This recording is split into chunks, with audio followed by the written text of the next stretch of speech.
The gunshot shattered the parking garage like a crack of thunder in a sealed room. Camille Sterling, CEO of a billion-dollar empire, pressed her back against cold concrete while four masked men closed the distance between her and whatever came next. Everyone in that garage ran. One man didn't. He pushed his 8-year-old daughter behind a pillar, looked at those four armed men and moved toward them. Not because he was reckless, because he had been trained for exactly this, and had spent 7 years pretending he hadn't. Tonight, that pretending was over.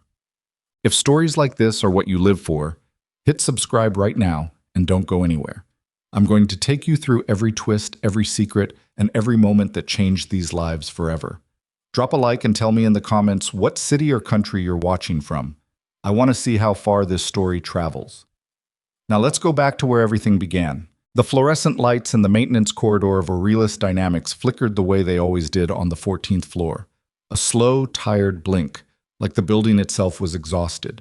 Grant Holloway noticed it the same way he noticed everything, without appearing to notice at all.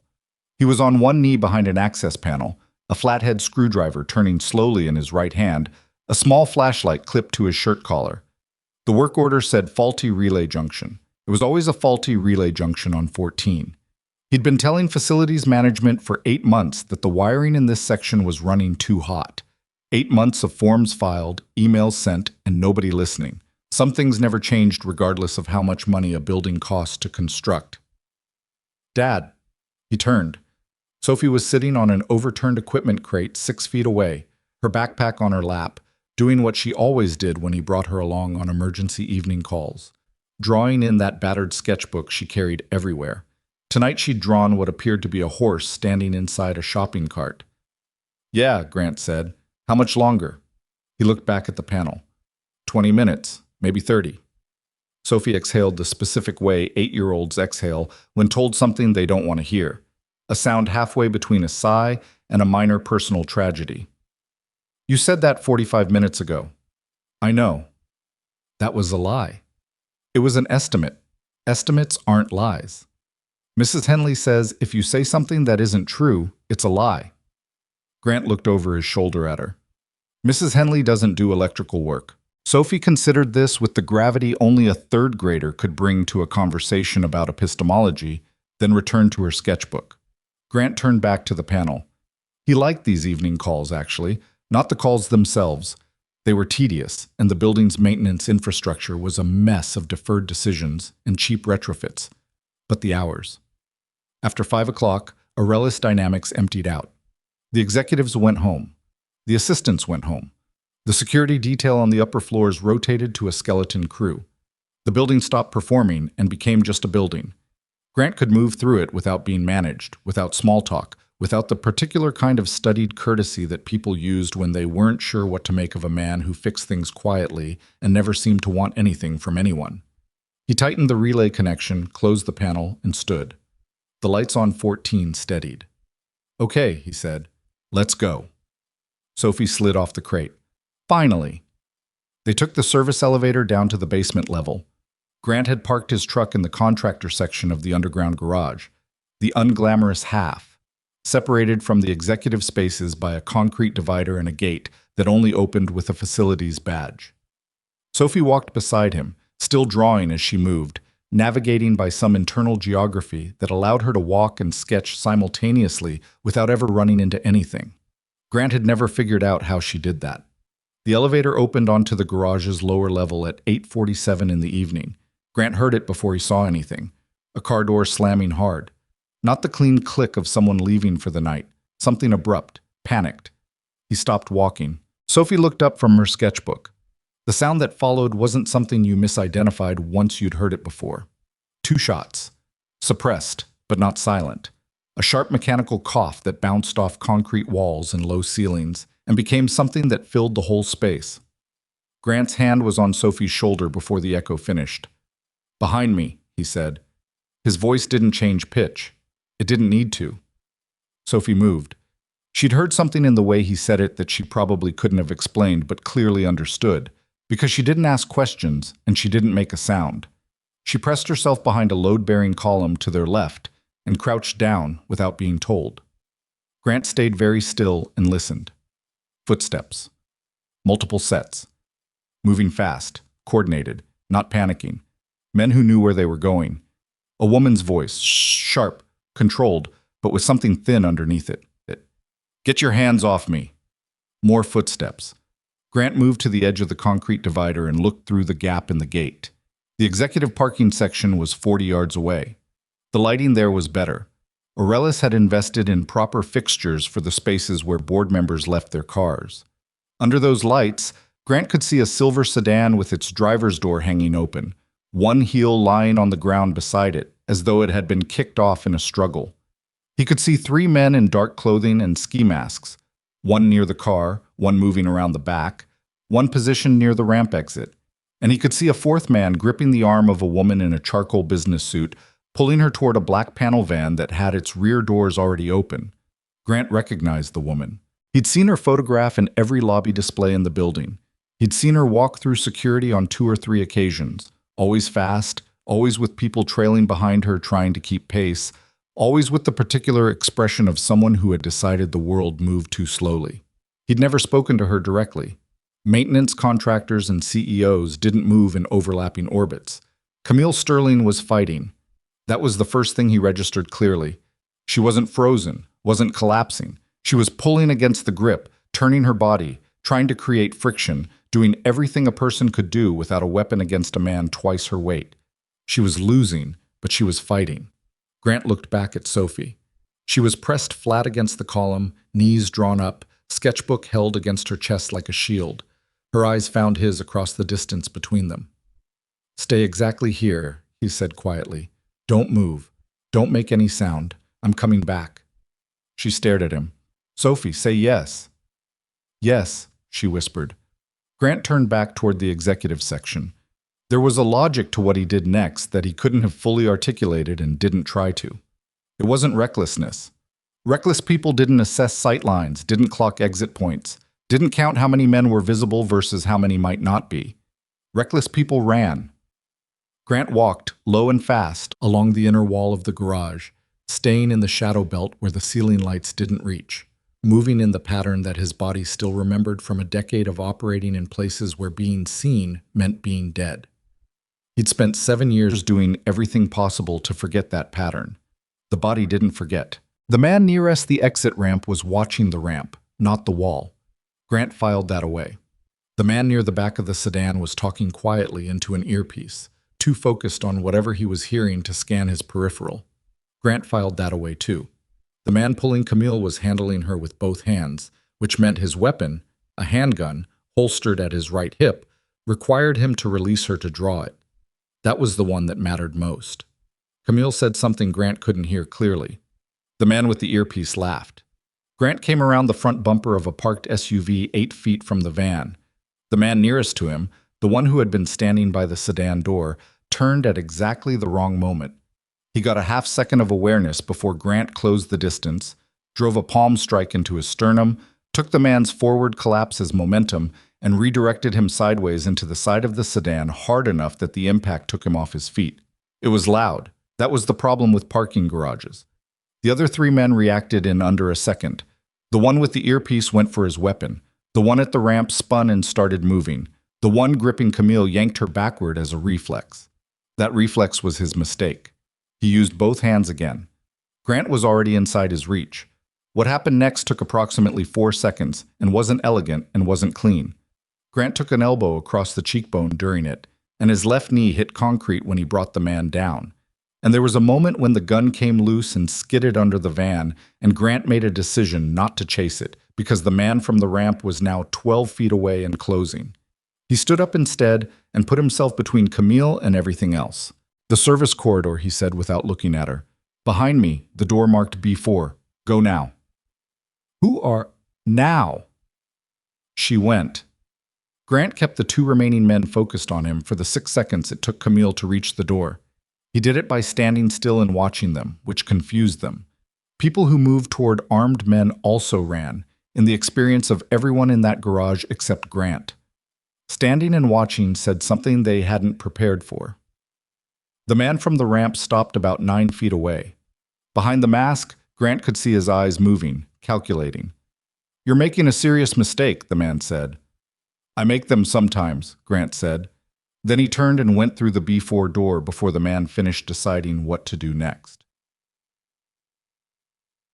The service corridor was a different world from the polished executive spaces above.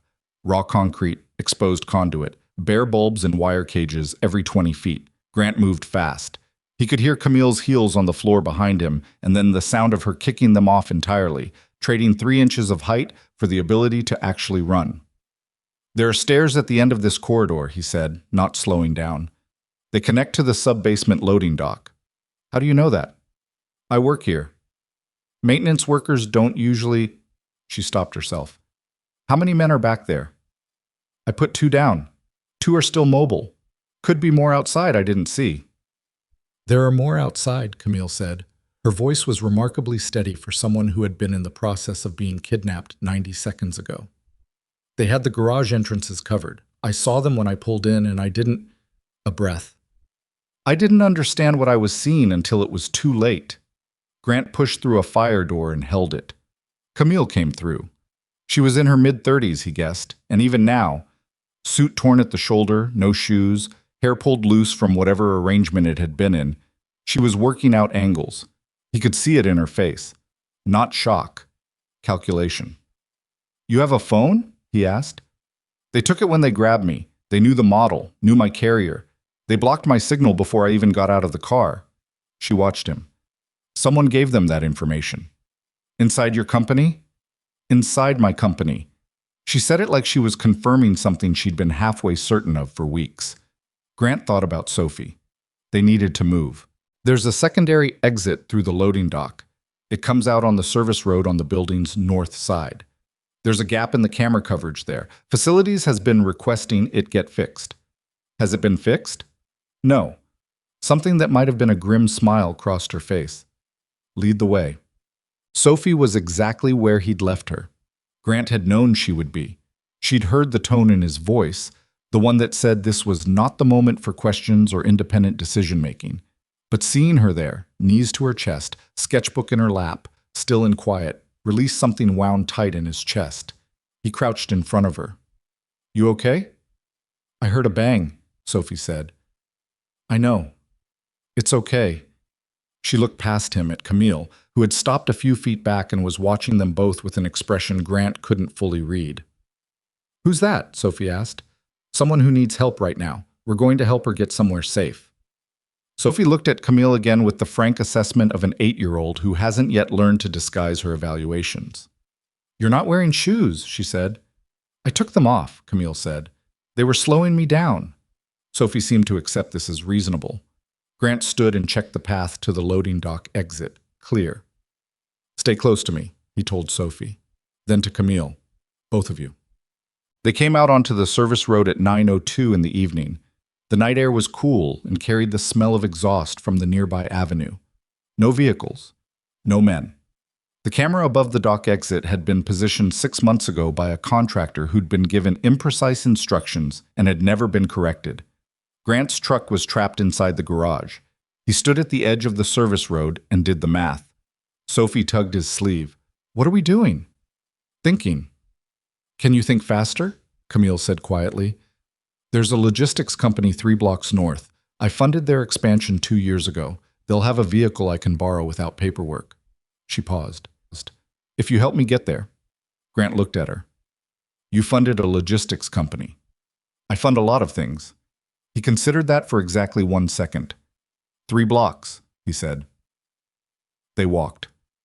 The logistics building was dark except for a security light near the loading bay. Camille spent 4 minutes convincing a bewildered night shift manager named Dennis that she was, in fact, Camille Sterling, CEO of Aurelius Dynamics, standing barefoot on his concrete floor at 9 in the evening and requiring the use of a vehicle. Dennis's expression cycled through skepticism, recognition, and something approaching awe before he handed over a set of keys to a company cargo van without another word. Grant drove. Sophie fell asleep in the back seat within 10 minutes, her sketchbook tucked under her cheek as a pillow, the way she always slept in moving vehicles. Camille sat in the passenger seat and stared at the road ahead. For a while, neither of them spoke. Then she said, You moved like a soldier. Grant kept his eyes on the road. "I used to be," he said, and left it at that. She didn't push, not yet. She was smart enough to know that pushing a man who'd just dismantled two armed professionals with his bare hands wasn't the move to make at 9:15 in the evening while driving through the outer edge of the city in a borrowed van. Grant glanced in the rearview mirror at Sophie sleeping. He'd spent 7 years building a wall between what he used to be and what Sophie needed him to be. He'd built it carefully, brick by brick, and he'd believed it was solid. In the space of about 6 minutes tonight, that wall had come down. He wasn't sure yet what that meant. He wasn't sure yet whether it had been a mistake. What he was sure of was the woman sitting beside him, the one who had fought back against a man who outweighed her by 80 pounds, who had kicked off her heels to run, who was now sitting in a logistics van doing arithmetic on a situation that would have shattered most people. She was still in danger, and whoever had sent those men knew where she worked, knew her schedule, knew her security codes. Whoever had sent those men was probably already adjusting their plan. Grant merged onto the outer bypass and headed for the only place he knew that nobody else would think to look for him. In the back seat, Sophie turned over and murmured something in her sleep that might have been a word or might have been nothing at all. Grant kept driving. The workshop sat at the end of a gravel road that didn't appear on any map Grant had checked recently, which was partly why he'd chosen it. It had belonged to a man named Ray Coulter, a former Army mechanic who'd done engine work for Grant during a period 7 years ago when Grant was first figuring out what a civilian life was supposed to look like. Ray had died of a cardiac event 2 winters back and left the property to a nephew in another state who hadn't done anything with it yet. No sale pending, no tenants, no reason for anyone to visit. Grant knew this because Ray had been the kind of man who told you things, and Grant had been the kind of man who listened and remembered. And sometimes the things you remembered for no particular reason turned out to matter enormously.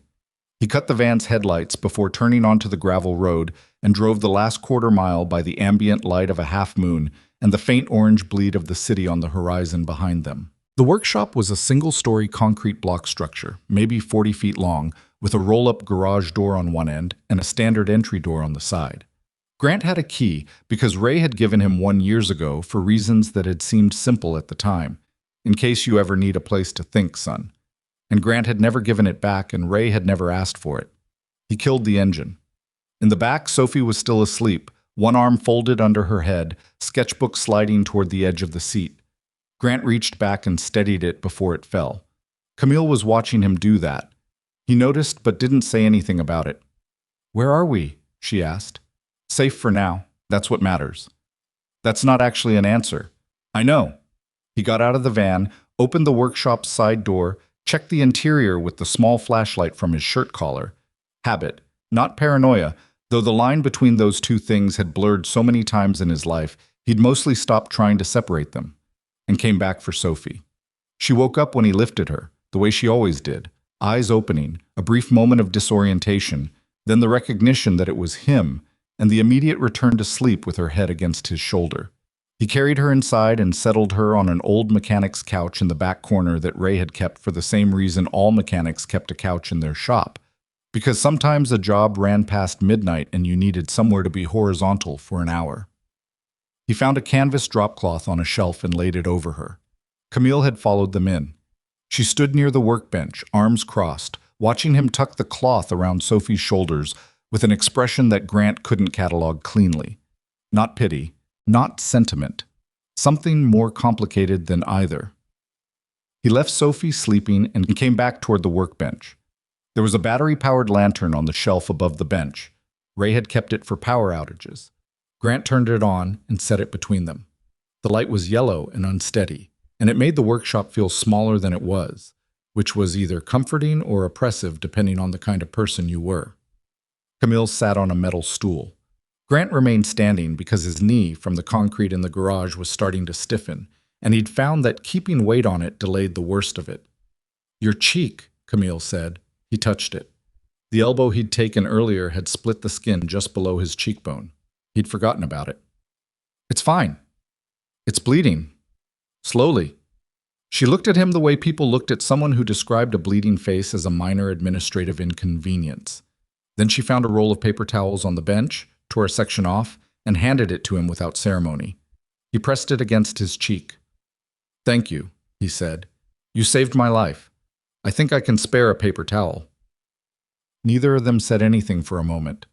The lantern hummed faintly. Outside, nothing moved. Then Camille said, "Who are you?" It wasn't quite a question. The inflection was flat, like she was setting down a fact she wanted him to confirm or correct. Grant lowered the paper towel and looked at the small streak of red on it. Grant Holloway, maintenance contractor, Aurelis Dynamics, 14 months. "That's your resume. That's not what I asked." He looked at her. She held eye contact without flinching, which not everyone did with him, and Grant had learned over the years that this particular quality, the willingness to look directly at a thing and wait, was rarer than people assumed. Most individuals, when they felt uncertain about someone, looked away.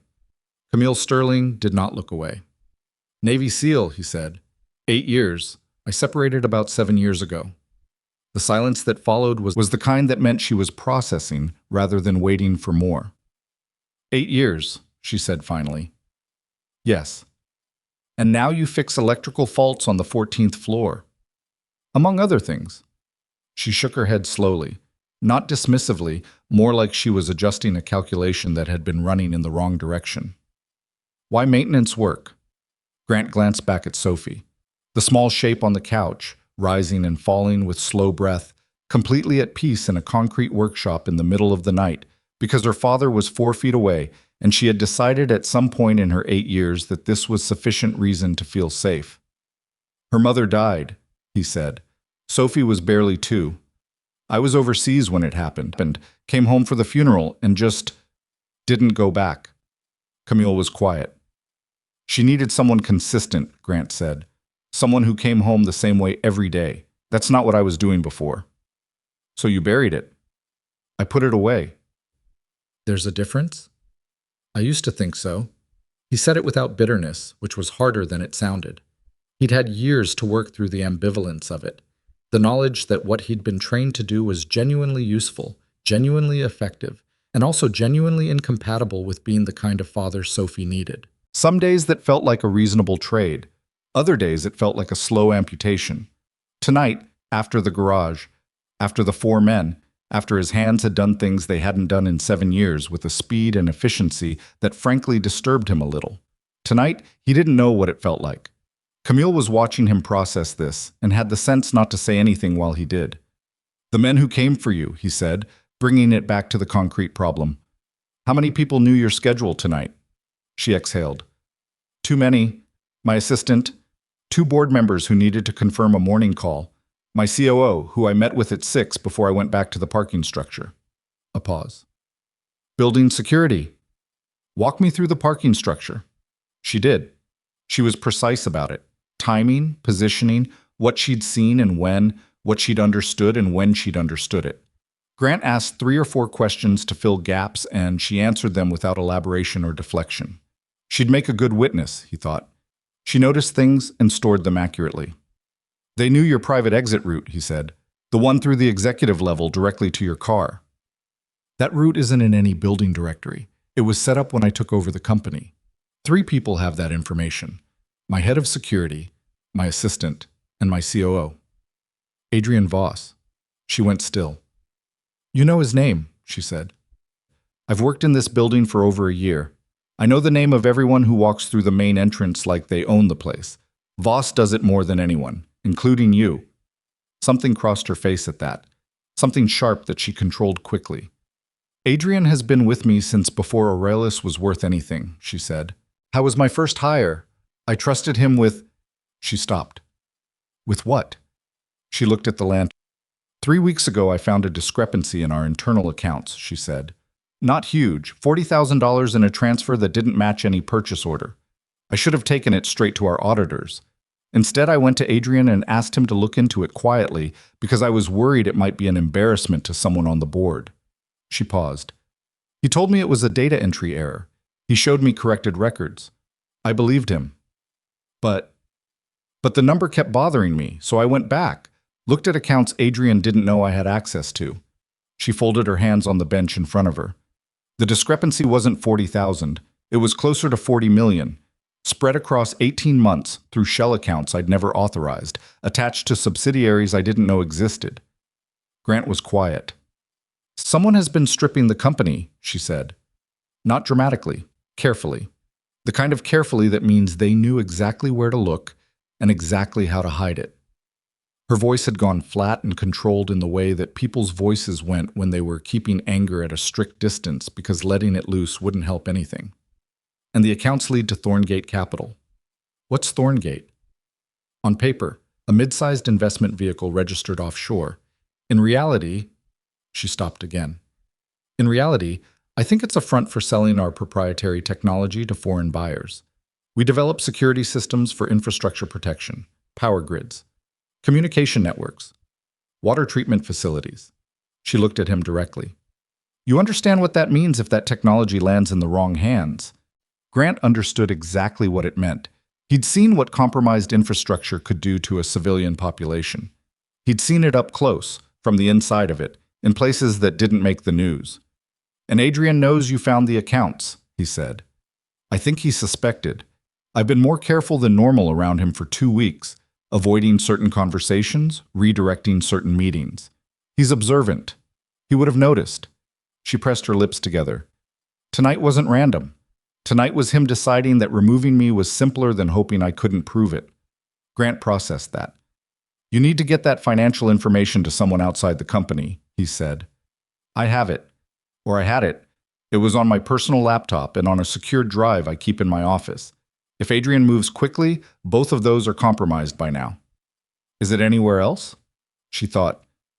There's a prototype communication system in the research wing of the building. It's not online.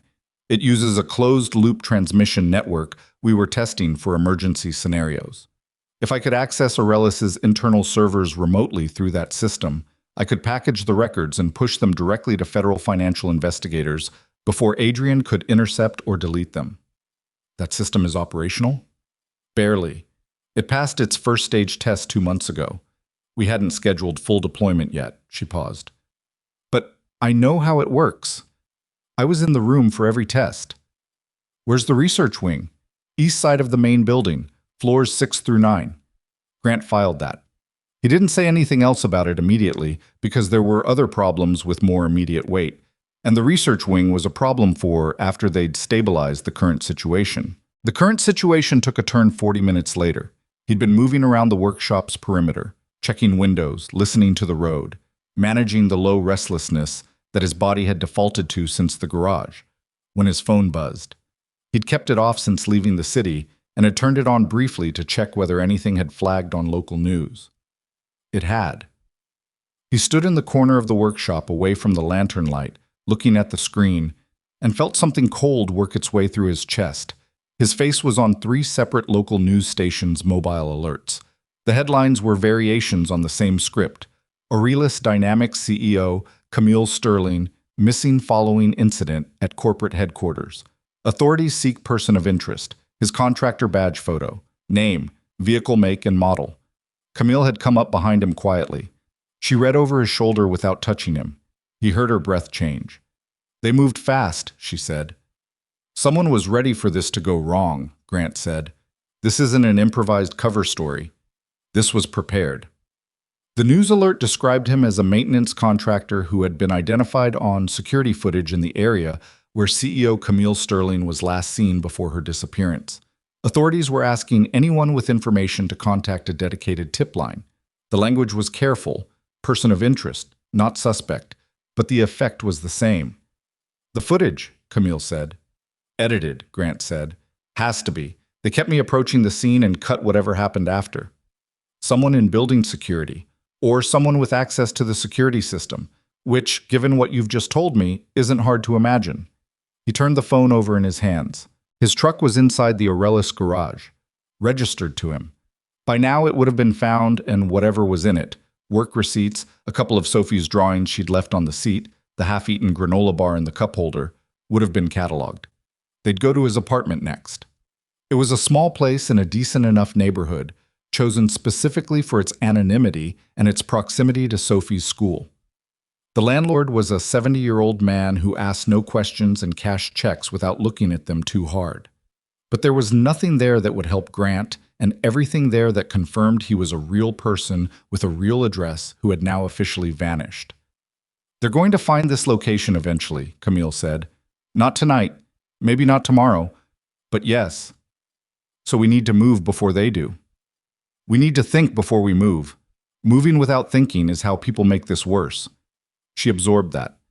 You've done this before, she said. Not accusatory, just observing. Not exactly this, Grant said, but something like it. He put the phone back in his pocket. Something like it. He went and sat on the edge of Ray's old workbench and looked at the floor for a minute, running through options. The problem with options in a situation like this was that most of them collapsed quickly when you applied actual pressure. Going to the police was the obvious move, except the police were currently operating on fabricated evidence that placed him as the aggressor in whatever they'd been told happened at Aurelis. Walking into a police station with the CEO of a billion-dollar company and saying, actually, we'd like to explain, that worked in movies. In reality, it worked in movies because movies could skip the part where you sat in an interview room for 11 hours while investigators decided whether your story was coherent enough to act on, during which time Adrian Voss had every hour he needed to move money, delete records, and construct a more elaborate version of the lie. He needed the evidence Camille could access through the research wing system. He needed it transmitted before Adrian realized that was the plan. And he needed to do both of those things while being listed as a person of interest in the disappearance of the woman sitting across from him. Your head of security, Grant said, the one who knows your private exit route.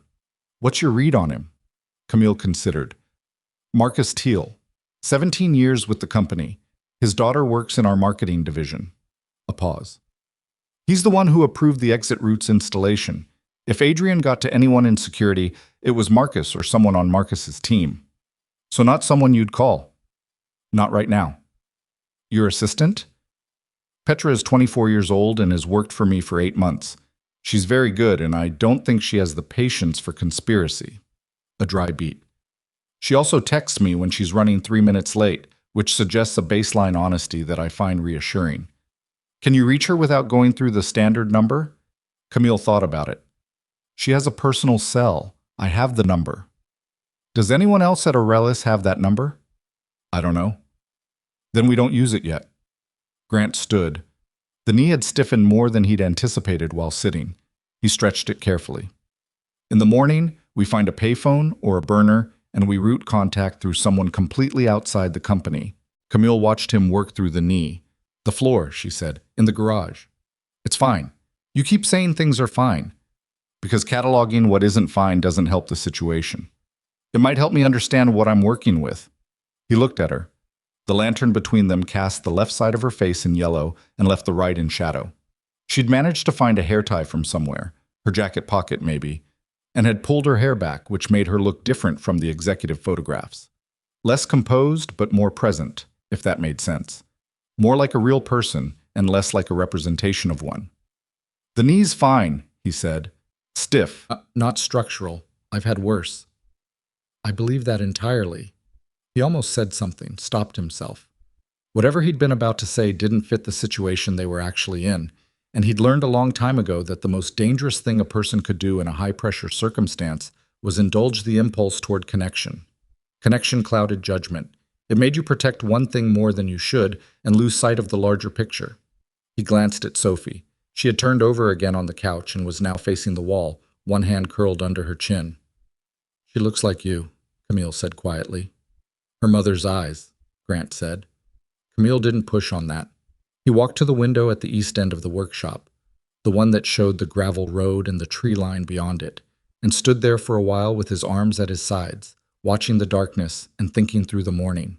Camille remained on the stool, and after a few minutes he heard the quiet sound of her going through the workshop's shelves, probably looking for something useful, because that was the kind of person she was.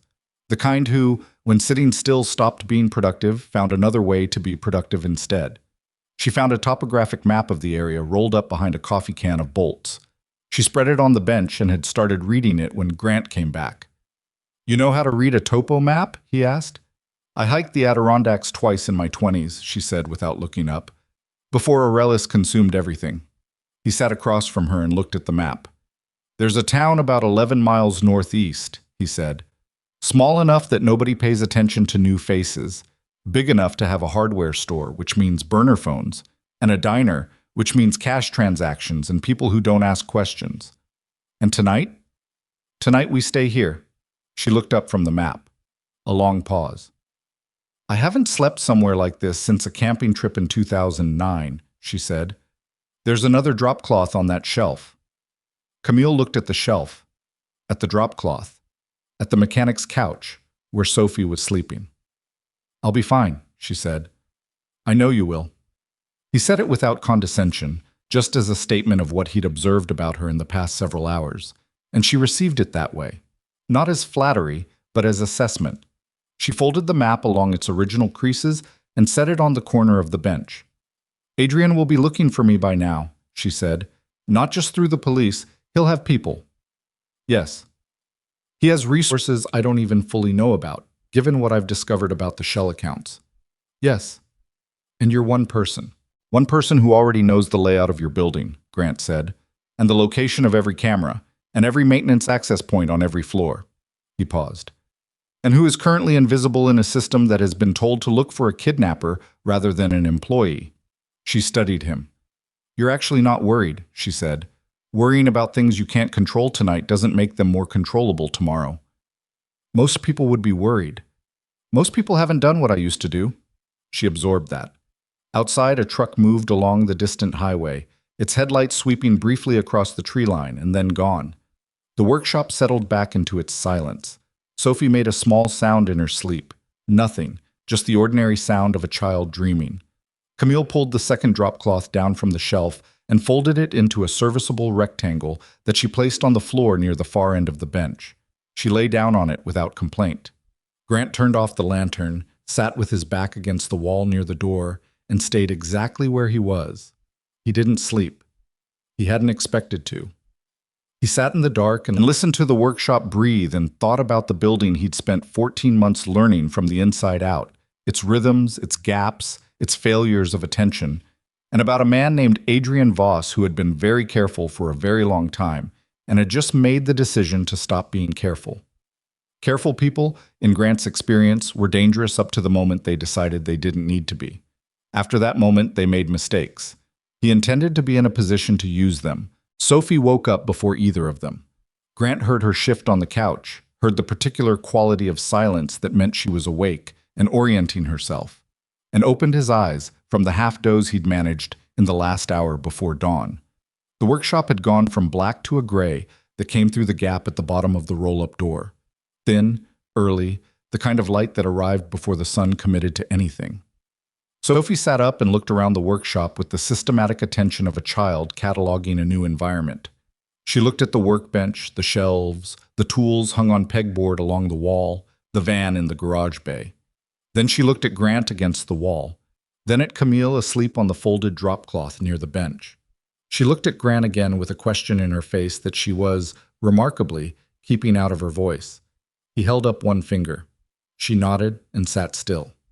He stood, knee stiff, back worse, the particular tax of a concrete floor on a body in its late 30s that had accumulated considerable mileage, and crossed to her quietly. "Bathroom?" she whispered. "Around the back of the building, there's a utility sink and a portable toilet Ray kept for long jobs. I'll take you." They slipped out the side door into the early morning. The air was cold enough to see their breath. The gravel crunched under his boots and Sophie's sneakers, and she took his hand without being asked, which she'd stopped doing in public about a year ago because she'd decided it wasn't cool anymore. But apparently the rules were different at dawn in a field outside the city with frost on the weeds. He waited outside while she used the facility, listening to the road. Nothing moving, just birds. And when she came back out, she stood beside him and looked at the sky, which had gone from gray to a pale, washed-out blue in the east. "Dad," she said. "Yeah." "Those men last night." "Yes." "Were they trying to hurt that lady?" Grant considered how to answer that. He didn't lie to Sophie, and not about serious things. He'd made that decision early, and it had cost him some difficult conversations, but it had also meant that Sophie trusted what he told her, and that trust was worth more than the discomfort of the conversations. "Yes," he said. Sophie processed this. "Did you stop them?" "For now." "Is she still in danger?" "We're working on making sure she isn't." Sophie looked at his cheek where the split skin had dried overnight into a thin, dark line. Does it hurt? Not really. You have a face for pain, she said, which was something her grandmother had said once, and Sophie had apparently kept. I've been told that. She took his hand again and they walked back around to the side door. Before he opened it, she stopped. She seems important, Sophie said. She runs a large company. I didn't mean like that. Sophie looked at the door. I mean, she seems like she's used to being alone. Grant looked at his daughter, 8 years old, in a field at dawn, making observations that a lot of adults wouldn't make. Come on, he said. Let's see about finding breakfast. Camille was awake when they came back in, sitting on the metal stool with her jacket pulled around her shoulders, working through something in her head with the focused inward expression of someone running numbers. She'd found a pen somewhere and had been writing on the back of the topo map. Grant could see columns of figures from across the room. She looked up when they entered. Morning, Sophie said. Camille blinked. Something shifted in her expression that she didn't quite catch in time. A brief, unguarded reaction to being spoken to directly by an 8-year-old at 6 in the morning in a concrete workshop. Then she adjusted. Morning, she said. My dad says you're in trouble. Sophie, Grant said. He didn't say it like that, Sophie said to Camille, but that's what it means. Camille glanced at Grant and then back at Sophie. He's right, I am, but he's helping. He's good at that, Sophie said matter-of-factly, and went to investigate the shelves with the focused interest she brought to any new collection of objects. Grant looked at what Camille had been writing on the map. Account numbers, she said quietly. Everything I can reconstruct from memory. Transfer dates, shell company names, what I could trace back to Thorngate. She paused. I have a good memory for numbers. How complete is it? Enough to open an investigation, not enough to close one. She set the pen down. I need the full records from the Aurelis servers. Everything I found is documented in a secured folder under an alias account that Adrian doesn't know exists. She tapped the pen against the map edge. If I can get into the research wing and use the prototype transmission system, I can send the complete package to the Financial Crimes Unit directly, encrypted, time-stamped, originating from inside Aurelis' own network, which makes it harder to dismiss as fabricated. Considerably. Grant had been turning the building layout over in his mind since the previous night. The research wing occupied floors 6 through 9 on the east side. The prototype communication system, if it worked the way Camille described, was on 9, which was also the most secured floor in that section. Standard keycard access at the elevator and stairwell entries, supplemented by a biometric reader on the lab itself. During normal business hours, that floor would have Aurelis security personnel doing hourly sweeps. The challenge wasn't getting in. Grant knew 3 ways into that building that weren't the main entrance. The challenge was that they'd be walking into a building where his face was currently being circulated as a person of interest, with a woman who was supposedly missing, in order to use equipment that Adrian Voss might already know about and might already be watching. Does Adrian know about the prototype system? Grant asked. He knows it exists. He sat in on the first 2 tests. Camille thought about it. But he doesn't know its full capability. We kept the transmission range out of the official test reports because we hadn't confirmed regulatory clearance, so he might not know it can reach external networks. He shouldn't know. The team lead on that project, Dr. Reyes, she's protective of her work. She wouldn't have volunteered that information to Adrian. Where's Dr. Reyes now? Home, I'd assume. It's... Camille checked the light coming through the gap at the roll-up door. Just after 6. She comes in at 8:30. Can you reach her without using your normal phone? Possibly. She and I have a standing protocol for sensitive development updates, a routing through the university server where she did her graduate work. Old system, essentially invisible to Aurelis' internal communications monitoring. Camille paused. I set it up 2 years ago when I was worried about industrial espionage from outside the company. The irony of that is not lost on me. Grant thought about the town 11 miles northeast. Hardware store, diner, anonymous transactions. He needed a phone. He needed cash. He had some. Not a lot. The amount a person carried when they weren't expecting their life to change overnight. We need to move in the next hour, he said. I want to be out of this location before the day gets going. Camille nodded. He turned to Sophie, who had discovered a collection of vintage socket wrenches on the shelf and was lining them up by size with the methodical satisfaction of a child who liked things in order. "Soph, we're leaving soon. Can you be ready?" "I'm always ready," she said, which was objectively untrue but delivered with such confidence that it wasn't worth debating.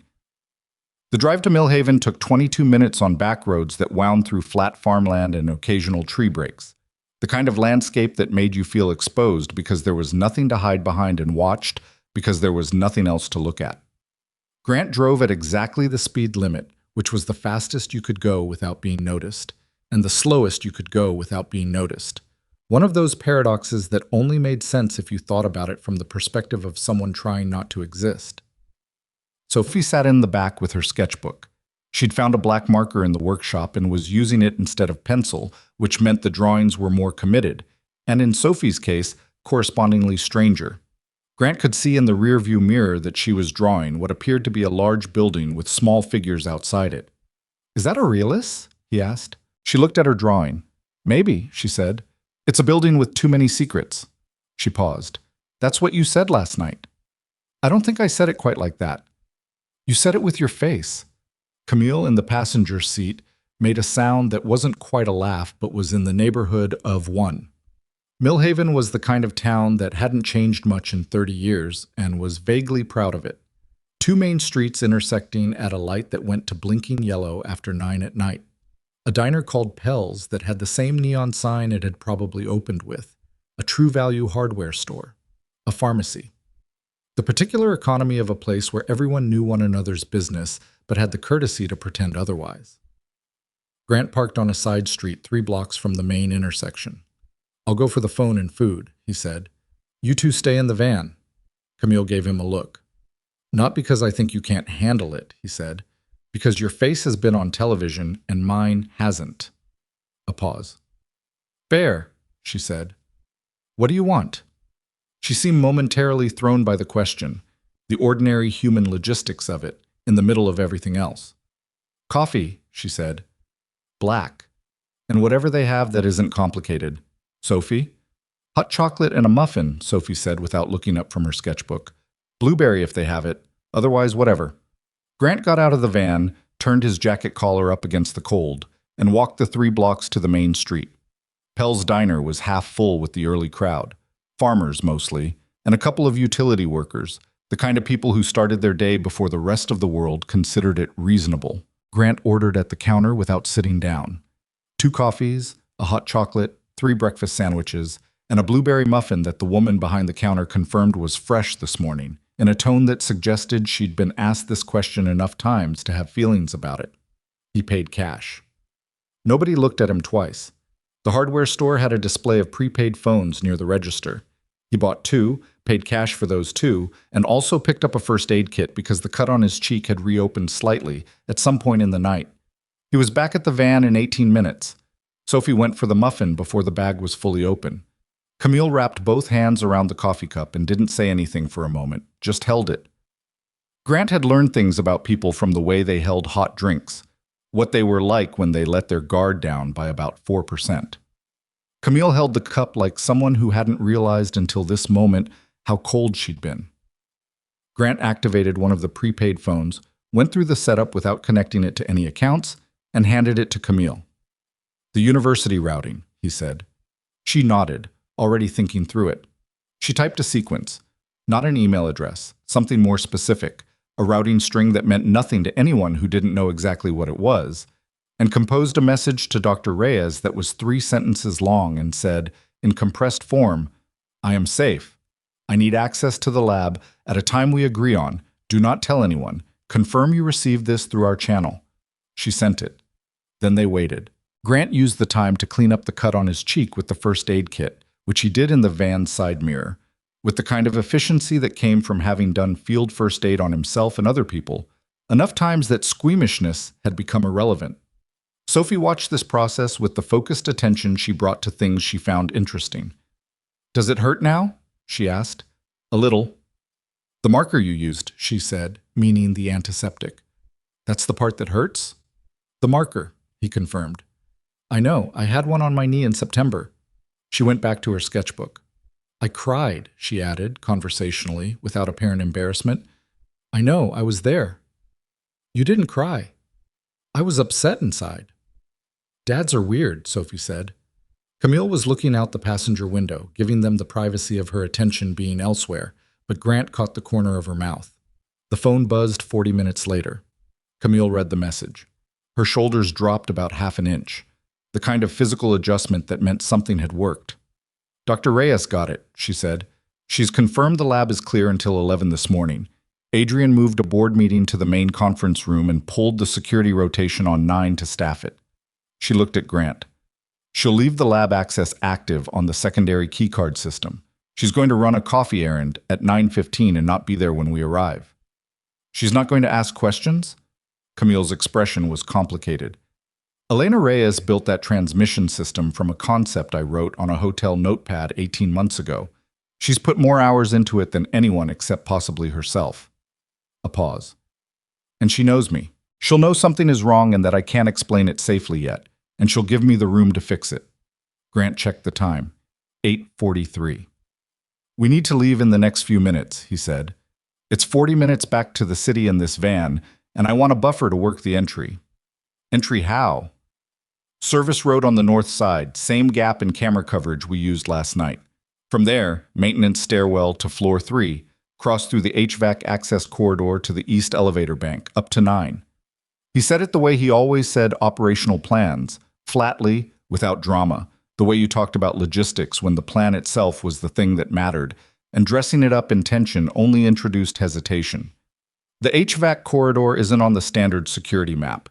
Facilities added it in a retrofit 3 years ago and never updated the central system. Camille stared at him. You know this building like you've been casing it, she said. I've been maintaining it, Grant said. Same thing, different purpose. He looked in the rearview mirror. Sophie. He said it with the particular quality that meant what came next was important. She looked up. I need you to stay in the van, he said. Locked doors. Parked on the North Service Road. I'm going to give you one of these phones. You do not call anyone except me. If someone knocks on the van, you do not open the door. If I'm not back in 90 minutes, you call 911 and tell them exactly where you are.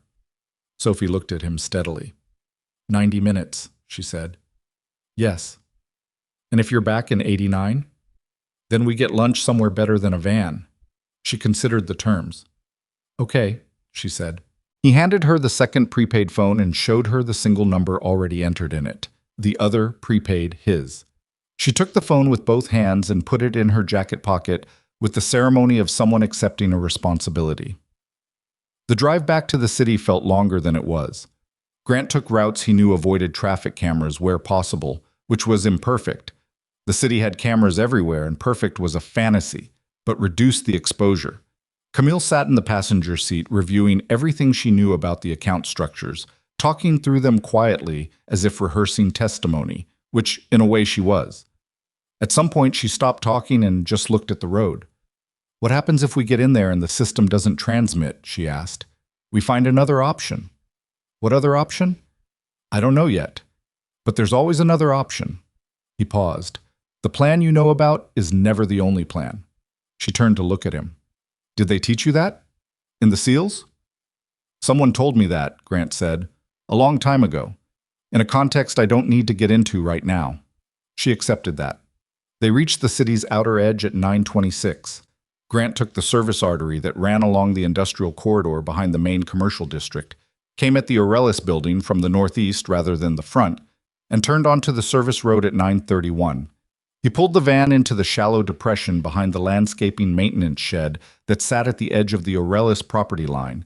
Not hidden, exactly, but unremarkable. A white cargo van in a location where white cargo vans were sometimes parked. He cut the engine. Sophie had her sketchbook open and was drawing again. She didn't look up when they stopped, but she said, 90 minutes. 90 minutes, Grant said. He and Camille got out. The camera gap on the north service approach was exactly where it had been the night before. Grant moved through it without pausing, Camille 2 steps behind him, and they reached the maintenance stairwell door in under a minute. The keycard Grant carried was his standard facilities card, which gave him access to every maintenance space in the building. It had occurred to him that this access might have been revoked by now. Aurelis security would eventually think to deactivate his credentials. But when he held the card to the reader, the light went green. Not yet, then. He filed the gratitude away without commenting on it and opened the door. The maintenance stairwell smelled like concrete and old pipe, the same as every maintenance stairwell in every large building Grant had ever worked in.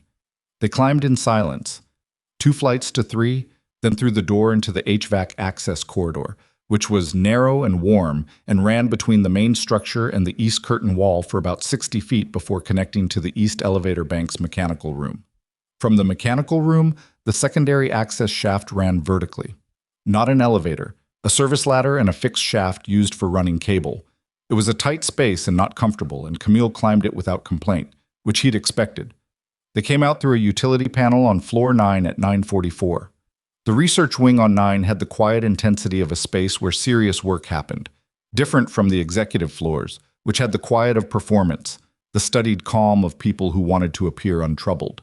This quiet was the kind made by people who'd gone home for the night and left their work in progress, half-finished on whiteboards and test benches. Equations. Diagrams. A coffee mug someone had forgotten by a monitor that had gone to screensaver. No security personnel visible. Dr. Reyes had been as good as her message. Camille moved through the wing like she knew it well, which she did. She turned left at the second corridor intersection, right at the third, and stopped at a door marked CommLab 9C. The secondary keycard system accepted her thumbprint. Dr. Reyes had re-enrolled her biometric remotely from whatever coffee shop she was currently sitting in, and the door opened. The room inside was maybe 30 feet square and looked like the inside of a radio telescope station crossed with a university computer lab. Banks of equipment along 2 walls, a central workstation, the kind of cabling infrastructure that meant someone had made a lot of very deliberate decisions about how information would flow in and out of this room. Camille sat at the central workstation without hesitation.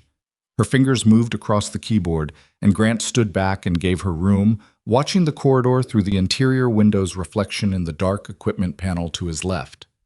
"How long?" he asked. "Accessing the alias account takes about 4 minutes if the server responds normally." Keys clicking. "The package is pre-compiled. I set it up that way when I first found the discrepancies. I was hoping I'd never need it." A pause. "Packaging the transmission for the financial crimes routing takes another 6 or 7 minutes. 11 minutes total, if nothing goes wrong." Grant didn't say anything about the conditional. He watched the reflected corridor, quiet.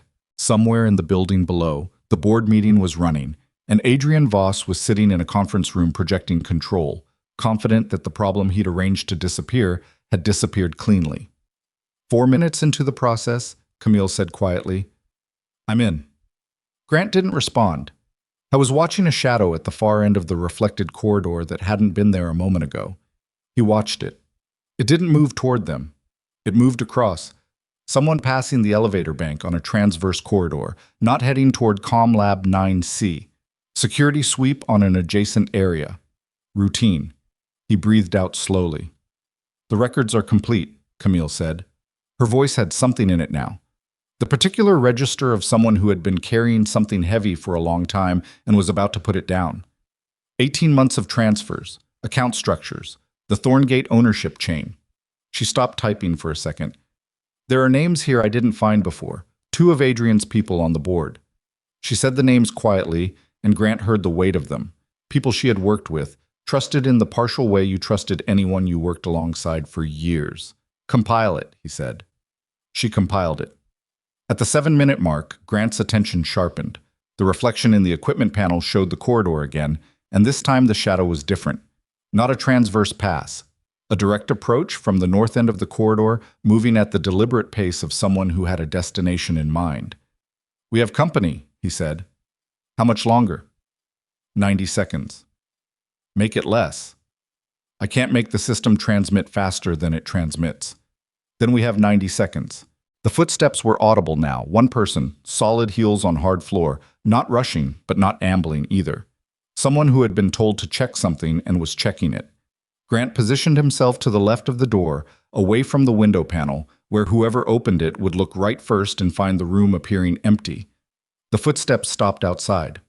A pause. Then a keycard sound against the reader. The door opened. A security guard, not Marcus Teal, a younger man, someone Grant didn't recognize from his 14 months, stepped into the room and looked right as expected, and found the workstation active and nobody at it because Camille had dropped below the desk line the moment Grant moved to the wall. The guard frowned. He stepped further into the room. Grant stepped behind him and got his arm across the guard's collarbone in the controlled pressure hold that cut blood flow without cutting air, and the guard went from confused to unconscious in about 7 seconds. Grant eased him to the floor and checked his pulse. Steady, fine. He'd wake up in a few minutes with a headache and no memory of the last 10 seconds. 30 seconds, Camille said from below the desk. Grant propped the guard against the wall in a position that looked, if you were moving fast and not looking closely, like someone who had sat down for a moment. He wasn't sure how long that would fool anyone. Not long. Done, Camille said. She stood up. On the transmission monitor, a progress bar completed its final segment and disappeared, replaced by a confirmation string that Grant couldn't read from where he stood, but that Camille read and then stood looking at for one long second. It went through, she said. You're sure? The system logged the receipt confirmation from the federal routing address. She turned away from the monitor. They have everything. Grant looked at the guard on the floor. We need to be out of this building in the next 3 minutes, he said. They went back through the utility panel, back down the cable shaft, back through the HVAC corridor, back down the maintenance stairs. Grant moved fast and Camille kept up without asking him to slow down, and neither of them spoke. They came out through the maintenance stairwell door onto the north service area at 10:02. And Grant's phone, the prepaid, the one he'd given the number of to nobody except Sophie, buzzed in his pocket. He stopped, took it out. One message from Sophie's phone. A video file. He opened it. The video was 12 seconds long. It showed a small room Grant didn't recognize, industrial, unfinished, the kind of space inside a building that wasn't meant for people. And in the center of that room, sitting on a metal chair with her sketchbook still in her lap, and her face very still and very scared, was Sophie. A man's hand came into frame holding a phone showing the time. A man's voice, smooth and unhurried, said, "She's perfectly safe, Mr. Holloway. For now, that's entirely up to you." Grant knew the voice. He'd heard it in the corridors of Aurelis Dynamics for 14 months, passing without acknowledgement, the voice of a man who ran things and knew it, and didn't need to announce it. Camille had leaned in to see the screen. He felt her go still beside him. "That's Adrian," she said. Very quiet. Grant looked at the video one more time, Sophie's face, the sketchbook in her lap. Her hands folded over it too carefully, the way hands folded when someone was working very hard not to let them shake. He put the phone in his pocket. The transmission was sent. The evidence was with federal investigators. Camille was safe, and the case against Adrian was built and sitting in the hands of people with the authority to act on it. None of that changed anything about the next decision. A second message arrived. Text only. The research facility on Route 9. 2 hours.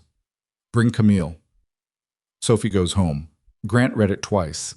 Then he looked at Camille. He has her, he said. It came out flat, because the only way to say something that size was flat, otherwise it consumed everything. Camille's face had gone the color of the concrete wall behind her. Grant, I know. He was already thinking, already working the angles, the building on Route 9 that he knew Adrian had been steering Aurelis Resources toward for 2 years, the unfinished research complex that appeared in internal budget documents as a future expansion site. I know what he's expecting. He looked down the service road at the van. The van was empty. Sophie had been taken from the van, from a locked vehicle on a service road, in the time it had taken them to go in and out of the building. He thought about her sketchbook in her lap. Her hands folded too carefully. He thought about her voice that morning in the field, 90 minutes. Grant Holloway had spent 7 years building a wall between who he was and who he had to be. And he'd told himself that wall was for Sophie's sake, and he'd believed it. Standing on the service road of the Aurelis building with his daughter's terrified face burned into his eyes, he understood that the wall was coming down for Sophie's sake too. He turned to Camille. "Tell me everything you know about that facility," he said. Camille talked, while Grant drove. She talked fast and precisely, the way she did everything when the situation required it, pulling from memory every detail she'd absorbed in 2 years of budget reviews, construction reports, and site visits to the Route 9 facility. The building was a former industrial testing complex that Aurelius had purchased 18 months ago with the stated intention of converting it into a secondary research campus. 4 stories. Roughly 60,000 square feet. Steel frame construction with poured concrete floors, which meant sound carried differently than in a standard office building. Harder surfaces, more echo, less absorption. The ground floor had been partially renovated. Reception lobby, 2 conference rooms, a server room that Adrian had pushed to completion ahead of schedule for reasons that Camille now understood had nothing to do with legitimate company expansion. Floors 2 through 4 were unfinished, raw frame in some sections, drywall in others, conduit and cabling run but not yet connected to fixtures, the kind of space that was simultaneously empty and full of places to be. How many access points? Grant asked. Main entrance on the south face, a loading dock on the west side. That was already there from the industrial use. Emergency exits on the north corners, both floors 1 and 2, she thought. There's a mechanical access on the roof. We put it in for HVAC installation that hasn't happened yet. Elevator? 1, servicing all 4 floors. Not operational. It passed its inspection, but we hadn't connected the building management system yet. Stairs? Central stairwell, south side, next to the elevator shaft. And a secondary egress stair on the east face, external, metal, the kind bolted to the outside of the building. Grant was doing the layout in his head, superimposing it over what he knew about how men like Adrian positioned themselves in a space. Adrian was not a soldier. He was a strategist, different skill set, different blind spots. A strategist thought about control points and leverage. He would position his people at the obvious entries because obvious entries were where frightened people came through. He would keep Sophie somewhere central, somewhere he could move her quickly if needed. He would put himself somewhere with sight lines and options. He would not, in all probability, account for someone who had read the construction plans. The server room on the ground floor, Grant said. Is it on the building's main power circuit, or does it have independent supply? Camille considered. Independent. Adrian insisted on it. Backup generator, dedicated breaker panel. And the rest of the building runs off the main panel. Yes. The main electrical room is in the basement. There's a half basement under the west section, left over from the original industrial use.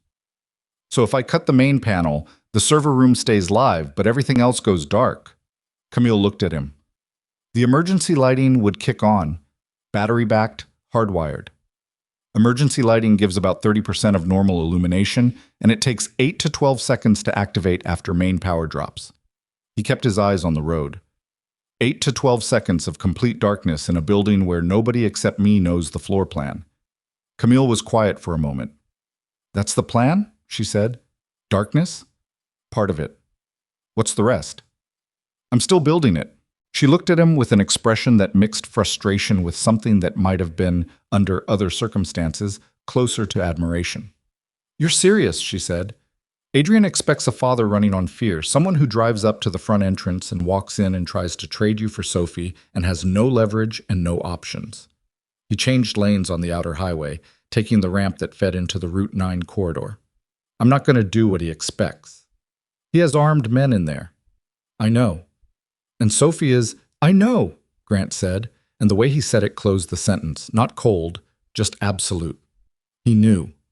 He was holding it, the image from the video, her hands on the sketchbook, too still, and he was holding it in a compartment that was sealed for now because opening it would interfere with the thinking, and the thinking was the only thing that got her out of that building safe.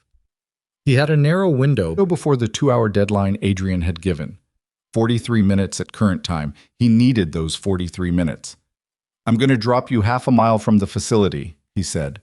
There's a service area on the east side of Route 9, a defunct fuel depot, the kind of place that closes and the infrastructure just sits there. You'll wait there. Absolutely not, Camille said. Camille, listen to me. She turned in the seat to face him directly.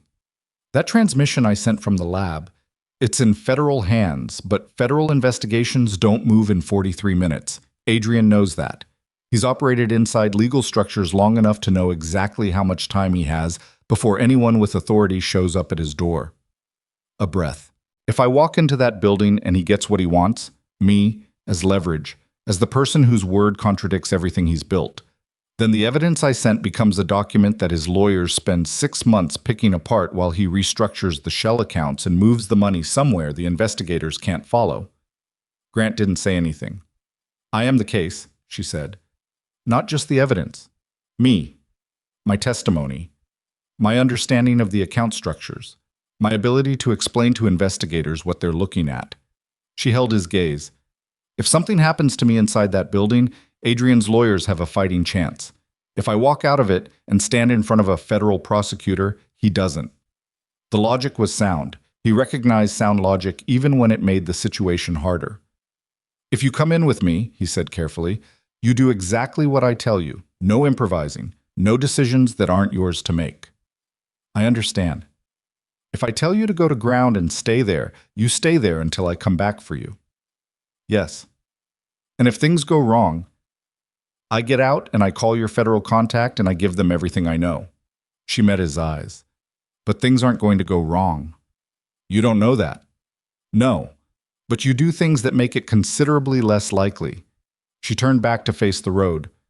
So let's not waste the 40 minutes. Grant thought about arguing further. Decided the time it would take wasn't worth it when she was right about the case. The construction plans, he said. Walk me through the second floor, everything you remember. She walked him through it. He listened with the absolute attention that the SEALs had built into him through repetition until it was structural, the ability to hear a description of a space and rotate it in his mind until he could move through it without seeing it. By the time they reached the exit for Route 9, he had the building's second floor mapped with reasonable confidence and was working on the third. The sky bridge, he said, the one connecting the third floor to the mechanical annex. Camille hesitated. It's temporary. It was installed for construction access to the annex while the main corridor was being framed. It's glass and steel, not fully secured. A pause. We were supposed to take it down last month. It got deprioritized. What's the load rating? I have no idea. Glass floor? Partial. Alternating steel plate and tempered glass panels. Grant filed it. He pulled the van off Route 9 onto a secondary access road that ran along the eastern perimeter of the facility property. Through the tree line, the building was visible. 4 stories of steel and concrete, the upper floors still showing the raw geometry of unfinished construction, a few lights on in the ground floor. 2 vehicles in the lot that he could see, possibly more on the west side by the loading dock. He stopped the van under the tree cover and killed the engine. 41 minutes to deadline. Give me your jacket, he said. Camille looked at him. What? Your jacket, the charcoal one. It's distinctive, Ikem. Anyone looking for Camille Sterling looks for that jacket. He was already pulling off his own outer layer, a worn canvas work jacket that he'd had in the van. Wear this. It reads as staff. She took off her jacket and handed it to him without argument. He folded it and put it under the driver's seat. She pulled on the canvas jacket, which was too large by a significant margin, and didn't say a word about it. The basement access, Grant said. Is it internal from the building or external? External. There's a hatch on the west side, behind the loading dock, left over from the original building. I'll go in through the basement, cut the main panel from there. He checked the perimeter through the tree line one more time. There's a ventilation shaft on the north face of the building, runs from basement to roof. I used it when I was working here last fall to write the preliminary HVAC assessment. He'd spent 2 weeks at this facility 8 months ago doing the infrastructure survey that Aurelis's facilities department had outsourced to his contracting company. He had never forgotten what he learned about a building he worked in. He had stopped doing it consciously at some point, and it had simply become the way he existed in spaces. After the power drops, he said, I need you to enter through the loading dock. There's a keypad entry. Do you have the access code? I approved the code setup, 4279. Loading dock to the ground floor interior. The server room is on your left. You go there and you stay there. The server room has its own lock, and it stays on independent power. You want me in the server room. I want you somewhere Adrian's men have to make a deliberate decision to enter, somewhere with a door that locks from inside, somewhere that stays lit when everything else goes dark. He looked at her directly. Can you do that? Yes. If anyone comes through that door who isn't me or Sophie, you barricade and you don't open it. Understood. He took the prepaid phone from his pocket. If I'm not at that door with Sophie within 45 minutes of the power dropping, you call 911. You tell them your name and location. That call goes everywhere. Adrian can't contain it. At that point, the evidence is already transmitted. You're on the phone with emergency services, and the story is over regardless of what he tries. Camille took the phone. She turned it over in her hands once. Grant. She said his name in a way that made him look at her, not the CEO register, something underneath it. She's going to be fine. He looked at her for a second longer than was strictly operational. I know, he said. He didn't know. But sometimes you said the thing anyway because the alternative was worse than uncertainty, and he had learned that a long time ago in places that made this building look like a library. He got out of the van. The tree line gave him cover for about 200 yards along the eastern perimeter before it thinned out near the facility's northwest corner. He moved through it fast and low, taking the same pattern he'd used in the parking garage. Shadow belt, cover points, attention on what was moving rather than what was stationary. The cold helped.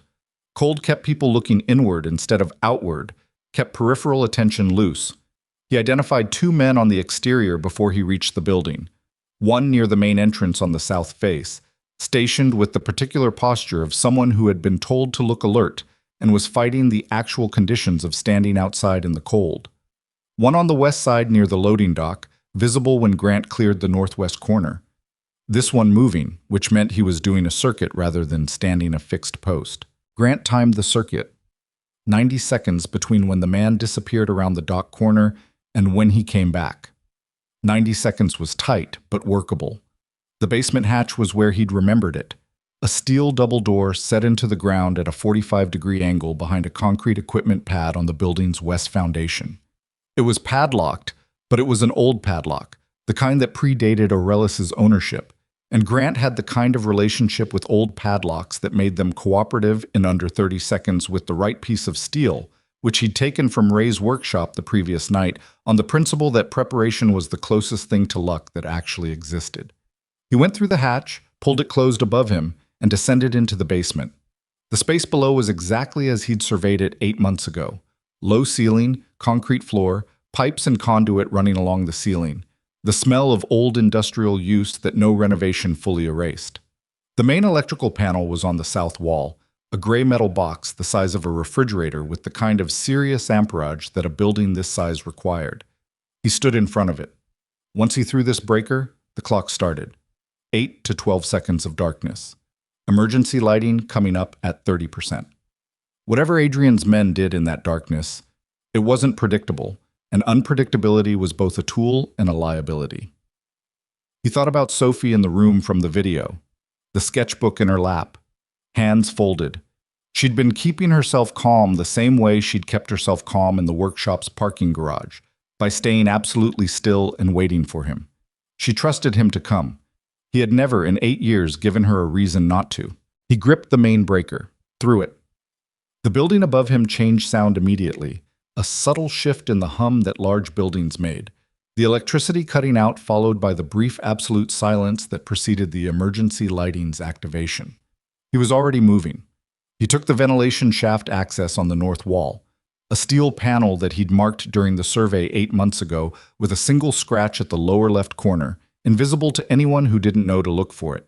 He went up the shaft the way he'd learned to move in confined spaces, arms and legs working in opposition, weight distributed, quiet. The shaft was dusty and tight and smelled like construction debris, and he moved through it faster than a person with any claustrophobia could have managed. He came out on the second floor through a secondary access panel in what was going to be eventually a corridor connecting the east and west wings. Currently it was a framed-out hallway with exposed studs and temporary lighting that was now dark and plywood subfloor that creaked slightly under weight if you didn't know where to step. Grant knew where to step.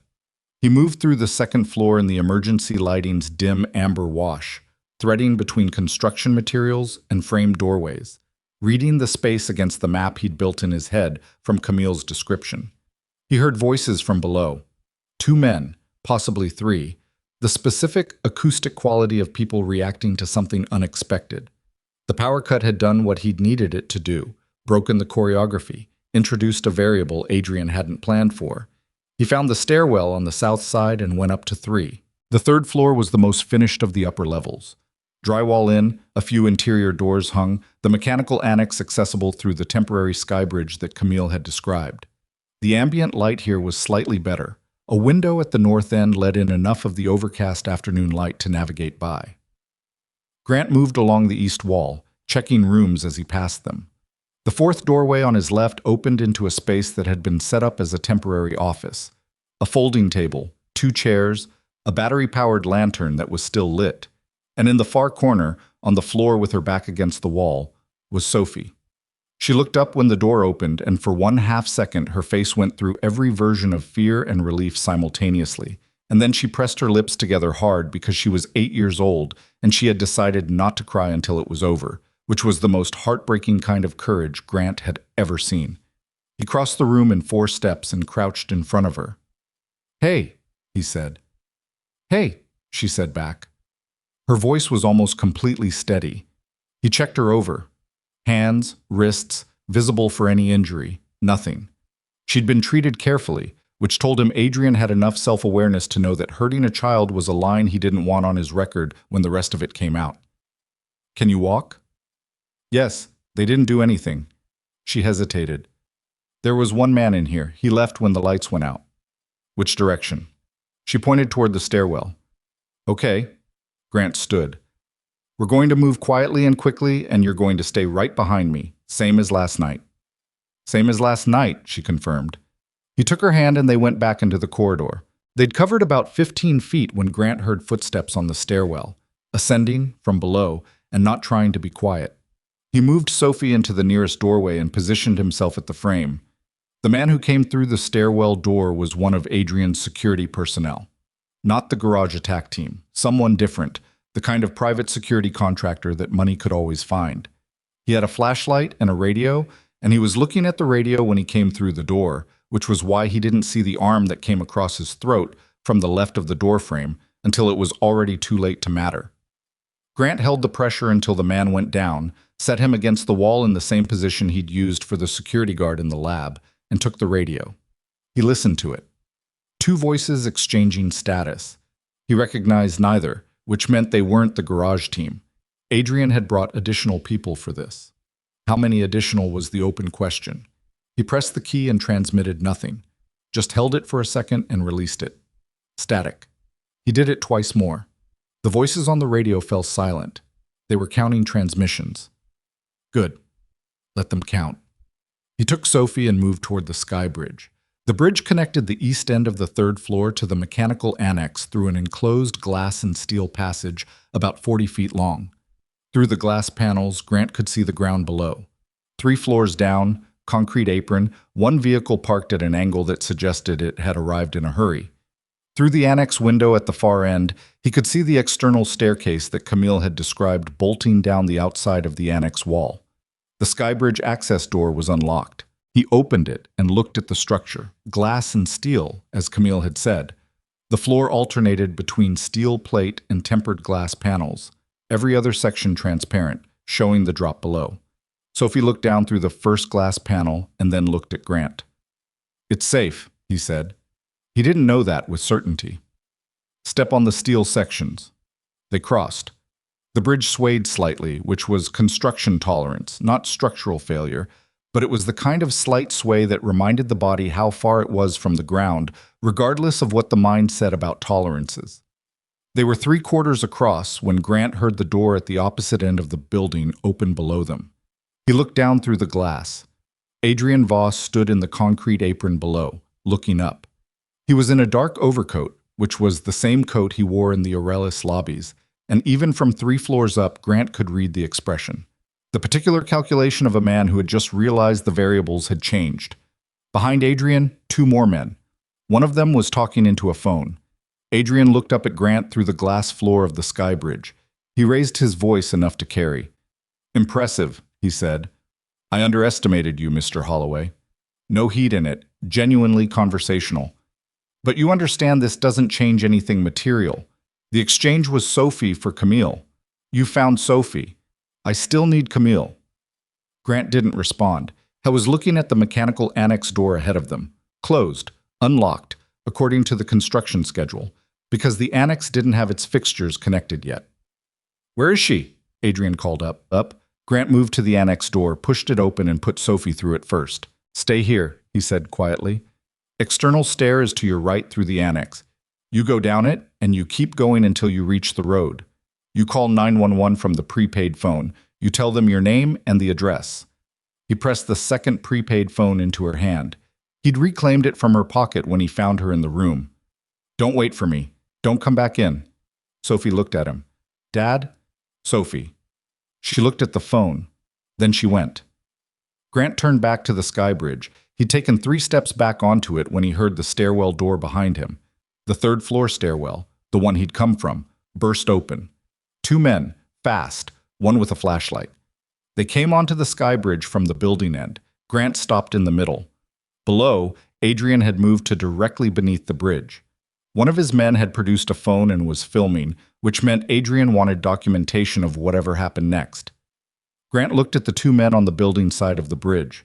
He looked at the annex door behind him. He looked down at Adrian. Then the sky bridge made a sound.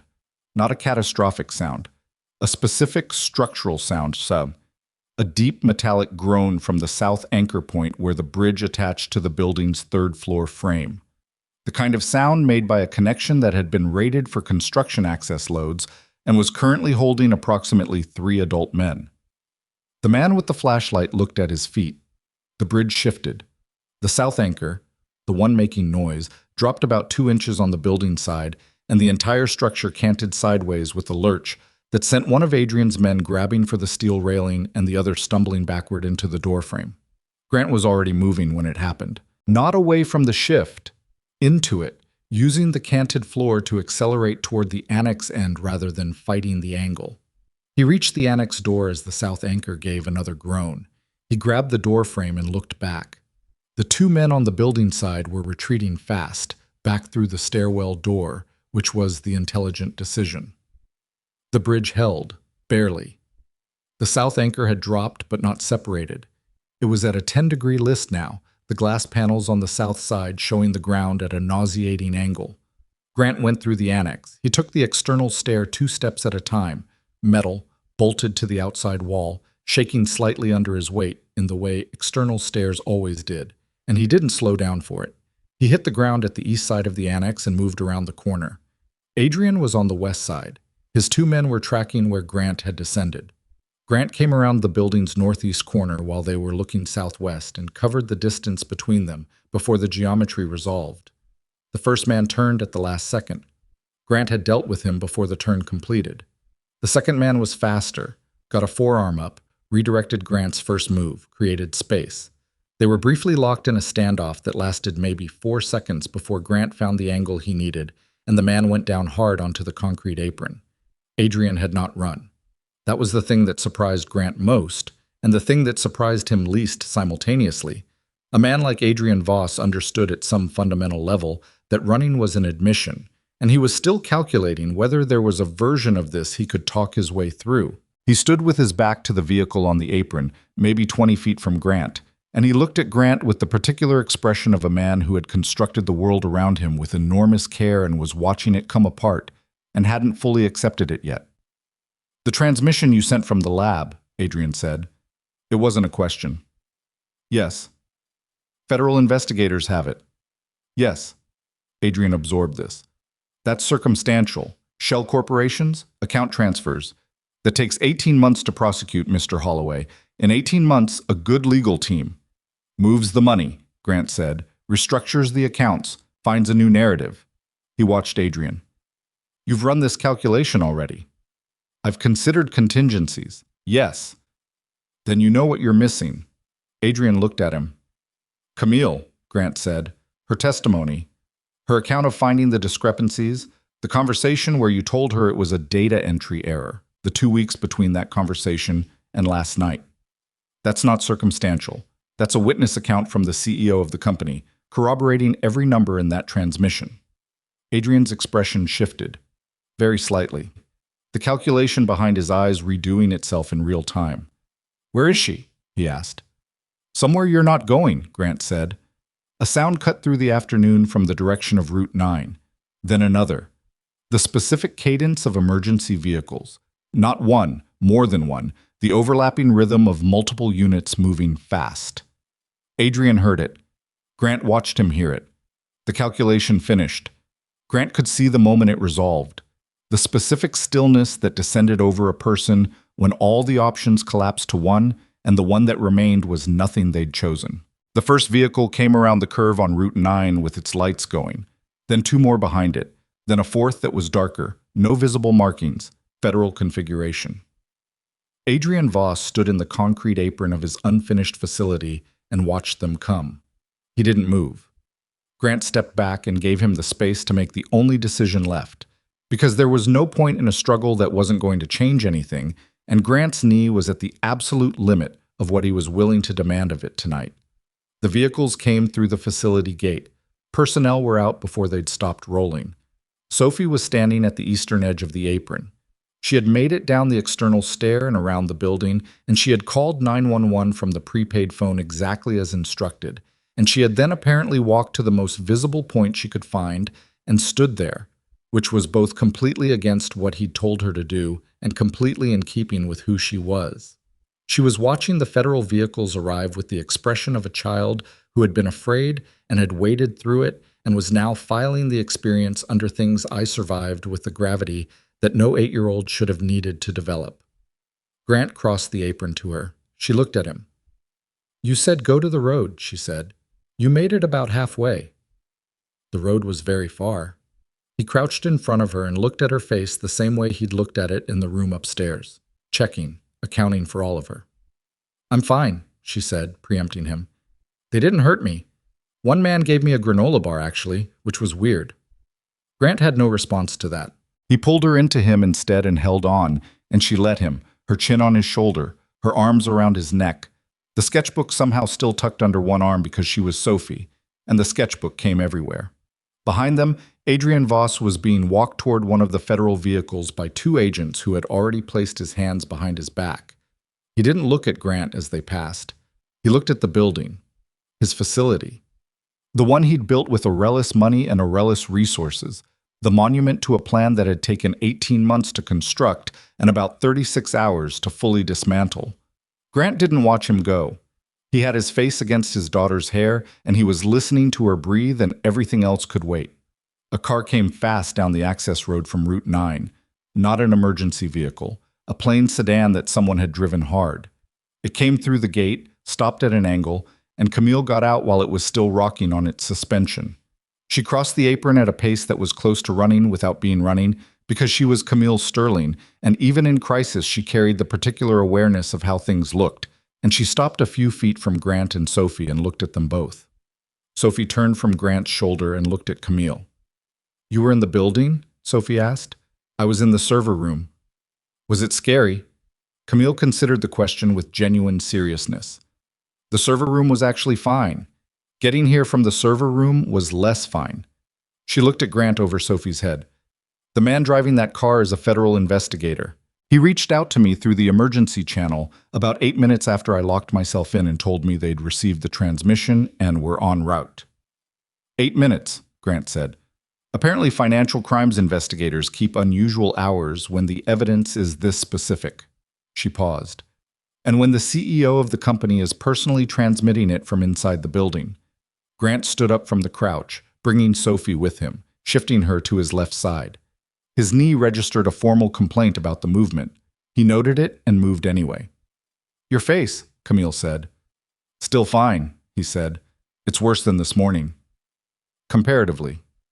She looked at him for a moment longer than that required. "Thank you," she said. It came out different from how it would have sounded 18 hours ago, stripped of the executive register, just the words themselves, which made them considerably heavier. Grant nodded once. Sophie, from his left side, looked between them with the frank assessment she'd been applying to Camille since the workshop, and said nothing. Around them, the facility apron was busy with the organized movement of federal agents processing a scene, and the afternoon light was going gray toward evening, and somewhere on Route 9 more vehicles were arriving, and Grant Holloway stood in the middle of it with his daughter against his side and felt the specific quality of a situation that had reached its end without destroying everything he'd brought into it. His knee hurt, his face hurt, The wall he'd built between who he used to be and who he'd tried to become was lying in pieces across 2 days in a concrete garage floor and a glass sky bridge he was genuinely not sure would still be attached to the building by morning. He didn't know yet what to do with any of that. But Sophie was safe, and Camille was standing in front of him, and the men who had arranged the previous 36 hours were in handcuffs. And for right now, that accounted for everything that mattered. The federal investigator from the sedan was walking toward them. Grant straightened. Back to the world. The federal investigator's name was Darnell Okafor, and he was the kind of man who asked questions in a particular order that told you he already knew most of the answers and was checking whether your version matched the one he'd assembled from the evidence. He asked Grant his questions standing in the concrete apron, while Sophie sat in the back of one of the federal vehicles with a blanket someone had found and a cup of hot chocolate from a thermos that a younger agent had produced with the slightly embarrassed efficiency of someone who carried it for exactly these situations. Grant answered everything. He didn't edit, and he didn't frame, and he didn't try to make the parts where he'd put 2 men on the ground in a parking garage sound like anything other than what they were. Okafor listened without expression, wrote things in a small notebook, and at the end said, "The security footage at Aurelius has been identified as manipulated. Our tech team pulled the original file from the backup server Adrian's people missed. You're clear." Grant nodded. "You're going to need to come in for a formal statement," Okafor said. "Tomorrow, if possible. We'll have more by then." "I'll be there." Okafor looked at him for a moment with the appraising quality of someone who had spent a career reading people in high-pressure situations and had developed opinions about what different kinds of people looked like when the pressure released. "Navy?" Okafor said. "Yes." "Thought so." He closed the notebook. "Get some sleep, Mr. Holloway." That was the end of it for that night. Not the end of everything. There would be statements and interviews and a legal process that would run for the better part of the following year. But the end of the immediate emergency, the cliff edge they'd been standing on for 36 hours suddenly replaced by ordinary ground. Grant collected Sophie from the federal vehicle. She had finished the hot chocolate and was drawing in the sketchbook again, sitting cross-legged on the back seat with the blanket around her shoulders. And what she'd drawn in the last 20 minutes was the facility building from memory, surprisingly accurate in its proportions, with small figures outside it, and in the upper right corner, a glass bridge rendered in careful marker lines with a crack along its south anchor point. "Ready?" Grant said. She looked up. "Where's Camille?" He looked around the apron. Camille was 30 feet away, on the phone, speaking to someone with the focused, rapid-fire cadence of someone managing an institutional crisis from a concrete parking area in the cold. Her free hand was moving as she talked, a habitual gesture when she was working through a problem at speed. She caught Grant's eye across the distance and held up one finger. "A minute." And he nodded. "She's working," Grant told Sophie. Sophie looked at Camille with the particular expression she sometimes wore when observing adults doing things she found both impressive and vaguely sad. "She works a lot," Sophie said. "She does. Even now?" "Especially now. There are a lot of people whose jobs depend on that company staying stable. She knows that." Sophie considered this with the gravity she brought to most things. "That's a lot to be responsible for." "It is." She closed the sketchbook and climbed out of the vehicle, keeping the blanket around her shoulders with the dignity of someone who had earned it. They walked to the edge of the apron and waited, and 3 minutes later Camille ended the call and came to them. She looked, if anything, more tired than she had in the workshop that morning. Not broken down tired, the other kind, the kind that came after something had finally ended and the body decided it was now safe to account for everything it had been deferring. "My board chair," she said, meaning the phone call. "And my communications director, and the federal prosecutor's office." She pushed her hair back with one hand. "Apparently when the CEO of a technology company is kidnapped and a federal financial crimes investigation opens simultaneously, people want to make calls." "Reasonable," Grant said. "I told them I'd be in the office tomorrow morning." She paused. "After I give my statement." "Same." They stood there for a moment in the kind of silence that wasn't uncomfortable so much as very large, the size of everything that had happened pressing against the ordinary quiet of people standing in a parking area at the end of a long day. Sophie solved the silence the way she often solved things, by speaking directly into it. "Can we get actual food?" she said. "Not from a van or a thermos." Grant looked at her, then at Camille. "She has a point," Camille said. They found a diner on the way back into the city, not Pell's, a different one, the kind of place with vinyl booths and a laminated menu and a waitress who refilled coffee without being asked and didn't look at any of them twice. Grant's face didn't match any of the news alerts by now because Okafor's office had pushed a correction through local media within the hour of Adrian's arrest, the kind of fast correction that happened when federal agencies wanted the public narrative version of events to run in a specific direction. They sat in a corner booth, Sophie between them, which had not been the plan, but had evolved naturally from the parking lot configuration, and nobody had rearranged it. Sophie ordered pancakes at 7:30 in the evening without a flicker of self-consciousness. Breakfast food works at any hour, she informed the waitress, who agreed completely. Camille ordered soup because soup was what she actually wanted, and she had spent 36 hours deferring what she actually wanted to what the situation required. Grant ordered coffee and a sandwich and ate it in the efficient way of someone refueling rather than dining, which Sophie pointed out. "You eat like you're filling a car," she said. "I'm hungry. You could still slow down." Sophie. "I'm just saying."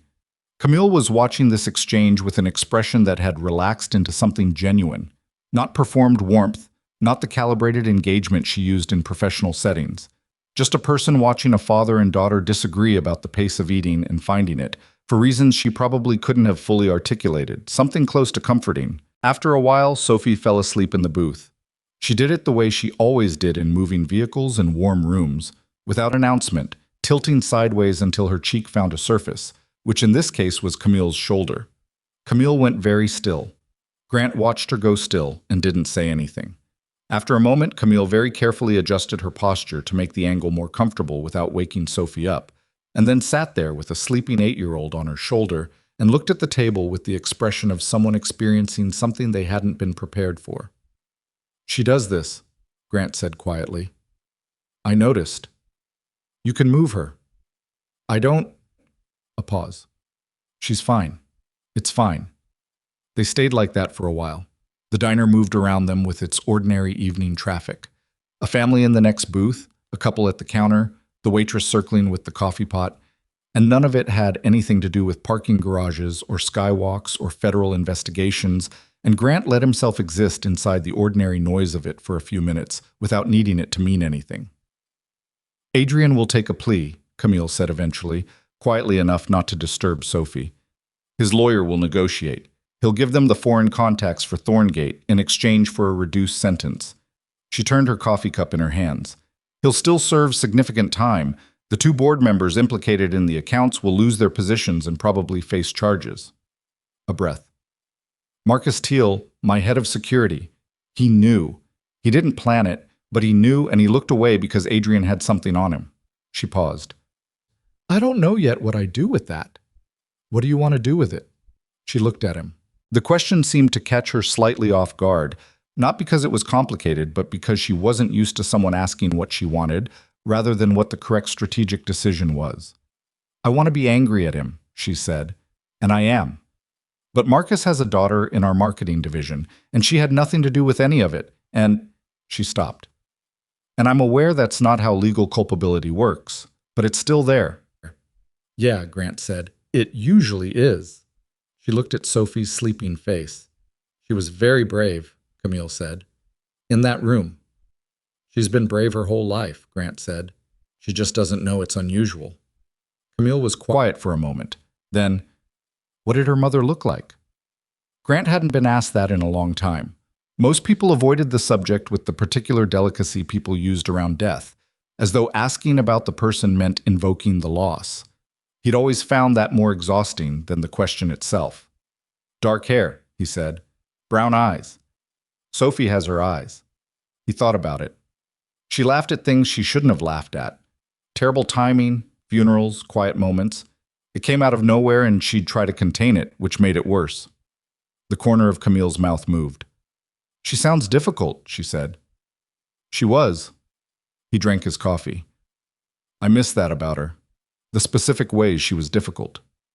They drove back to the city an hour later, Sophie transferred to the van's back seat without waking, Camille following in the federal vehicle that Okafor had arranged for her use until the situation stabilized. Grant dropped them at the temporary accommodations the federal team had arranged for Camille, a hotel rather than her apartment, which was considered a compromised location until the investigation cleared the perimeter. In the hotel parking area, Camille got out of the federal vehicle and came to the van's driver window. "Tomorrow," she said. The statement. 9 o'clock, Grant said. Okafor's office. After that, she stopped. He waited. "After that, I'd like to compensate you," she said. "Appropriately. For what happened." "You don't need to do that." "Grant, I'm serious." She looked at him for a moment with the expression of someone who was not accustomed to offers being refused and was recalibrating.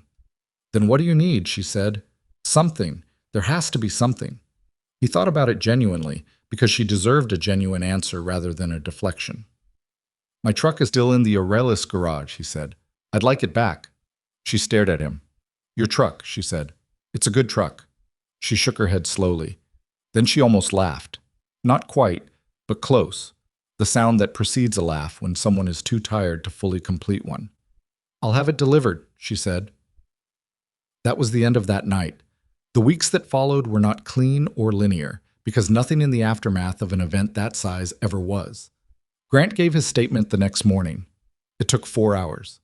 The federal prosecutor's team asked the same questions in different orders several times, which was standard, in which Grant navigated with the patience of someone who understood the process was doing what the process was supposed to do.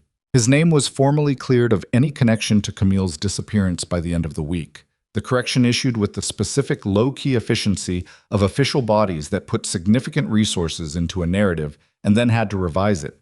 His contractor credentials at Aurelis were reinstated.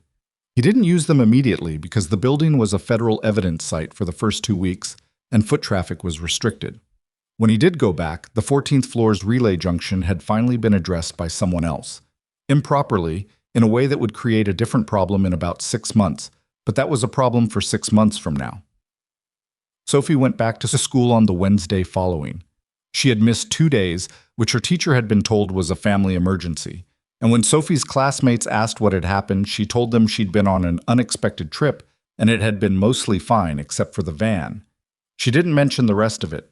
Grant didn't know whether that was discretion or the natural privacy of a child who had filed an experience somewhere internal and was processing it in her own time. He watched her in the weeks following for signs of the kind of disturbance that an experience like that could leave in a child, and mostly what he saw was Sophie being Sophie, drawing things, asking questions that arrived slightly sideways to whatever you were expecting, eating cereal for dinner when he was late home and presenting this as a reasonable executive decision. Once, about 10 days after the Route 9 facility, she woke up at 2 in the morning. He heard her through the thin wall of the apartment and went to her room and sat on the edge of her bed in the dark. "You okay?" he said. "I had a dream about the room," she said, "the one with the chair." "I know." In the dream you didn't come." He sat with that for a moment. "I came," he said. "I know, but in the dream you didn't. Dreams do that sometimes. They run the version you were afraid of." He put his hand on her shoulder. "I came." She was quiet for a while. "I wasn't sure you would," she said. And then immediately, "Not because of you. I knew you would try. I just wasn't sure it would work." "That's honest," Grant said. "I try to be honest." "I know you do." "Were you scared?" He thought about lying, decided against it. "Yes," he said. "Not the same way you were scared, but yes." She seemed to find this satisfying in a way he didn't fully understand but recognized as important. "Dad," she said. "Yeah. I think Camille is lonely." He looked at the dark shape of her in the bed. "Why do you say that?" "Because of how she held her coffee cup," Sophie said. "People who aren't lonely don't hold things like that." She turned over. "Good night." He sat there for another minute before he went back to bed. Camille came to the apartment 3 weeks after the facility. She came because she had documents that needed his signature. Something to do with clearing the terms of his contractor status and establishing that there were no outstanding claims or liabilities from the incident, the kind of administrative consequence management that large organizations did reflexively after significant events. She could have sent the documents. She brought them herself, which both of them noticed, and neither of them addressed directly. She sat at his kitchen table and drank the coffee he made, which was not as good as what she was used to, but which she drank without comment. Sophie was at school. The apartment was the kind of quiet that felt inhabited. A child's drawings on the refrigerator, books on multiple surfaces, a jacket hung on the back of a chair that had been there long enough to have become furniture. Camille looked around the apartment with the particular attention of someone taking in a space that told them things. "It's smaller than I expected," she said. "It's the right size," Grant said. She looked at him. "I didn't mean that as a criticism." "I know, it's still the right size." She looked at Sophie's drawings on the refrigerator. There were 7 or 8 of them, layered and slightly overlapping, different periods of Sophie's work visible. A horse in a shopping cart at the top right that Grant recognized from the evening in the Aurelis corridor, a drawing from much earlier of what appeared to be a very large dog, and a small man that Sophie had done when she was 5, and which Grant had never been able to take down. "The building from the facility," Camille said, pointing. He looked.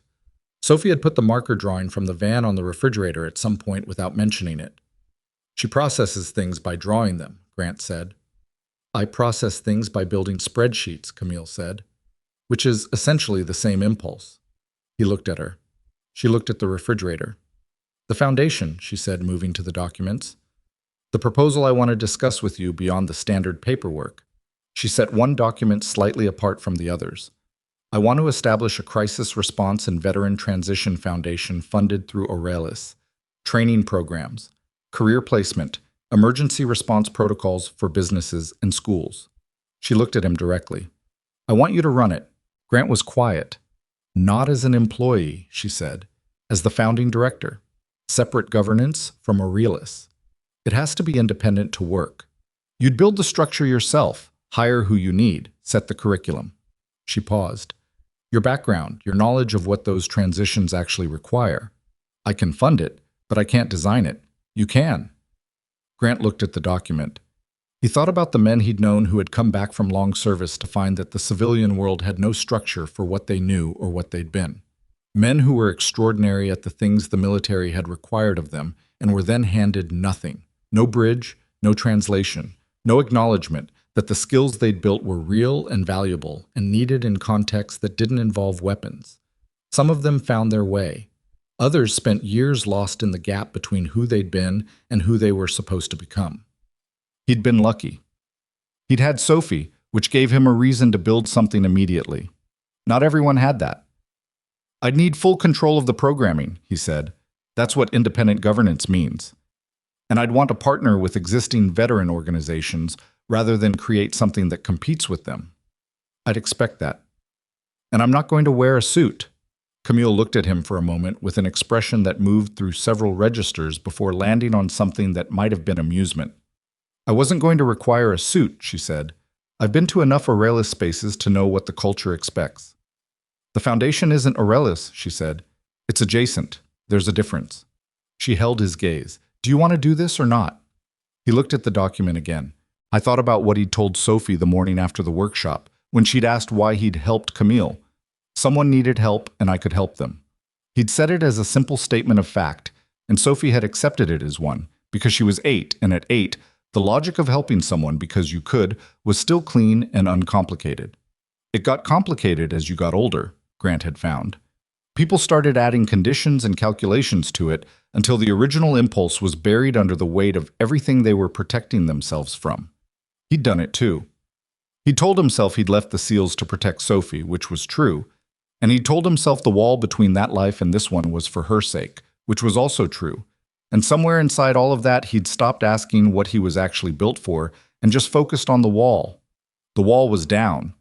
The question was what you built in its place. "Yes," he said. "I want to do it." Camille nodded. She didn't make it into a moment. She just moved to the next document in the stack, which was the approach of someone who had learned to let things settle on their own rather than punctuating them with ceremony. Grant had always respected that. He signed the documents. She stayed for another hour. It happened naturally, without either of them deciding to extend it. The documents finished, the coffee still warm enough, the apartment quiet in a way that didn't require filling. They talked about the investigation, which was progressing with the speed of federal financial cases, which was to say, methodically, and with an attention to documentation that would eventually be comprehensive and was currently about 60% complete. They talked about Aurelius, which Camille was rebuilding around an internal audit structure that hadn't existed before, because she had trusted people she'd known for years and had learned the specific price of that particular kind of trust. "I don't regret trusting him," she said. "I regret not building systems that meant my trust didn't have to be perfect." She turned her coffee cup in her hands. That gesture Grant had noticed in the van, the one that meant she was letting something settle. "That's actually what I'm fixing. The systems, not the trust." "That's the right thing to fix," Grant said. She looked at him. "I'm going to keep coming here," she said. Not a question, not quite a statement, something in between, testing the air. "I know," he said. "Is that—" "It's fine," he said. She looked at him for a moment longer than the word required. "Sophie said something to me," Camille said. "In the parking area at the facility, when we were waiting for the federal agents. She said—" She paused, deciding whether to continue. "She said you laugh differently when you're working than when you're not working." Grant looked at her. "She said she hasn't heard the other kind in a while," Camille said. "She didn't say it as a complaint. She said it as information." He didn't respond to that for a moment.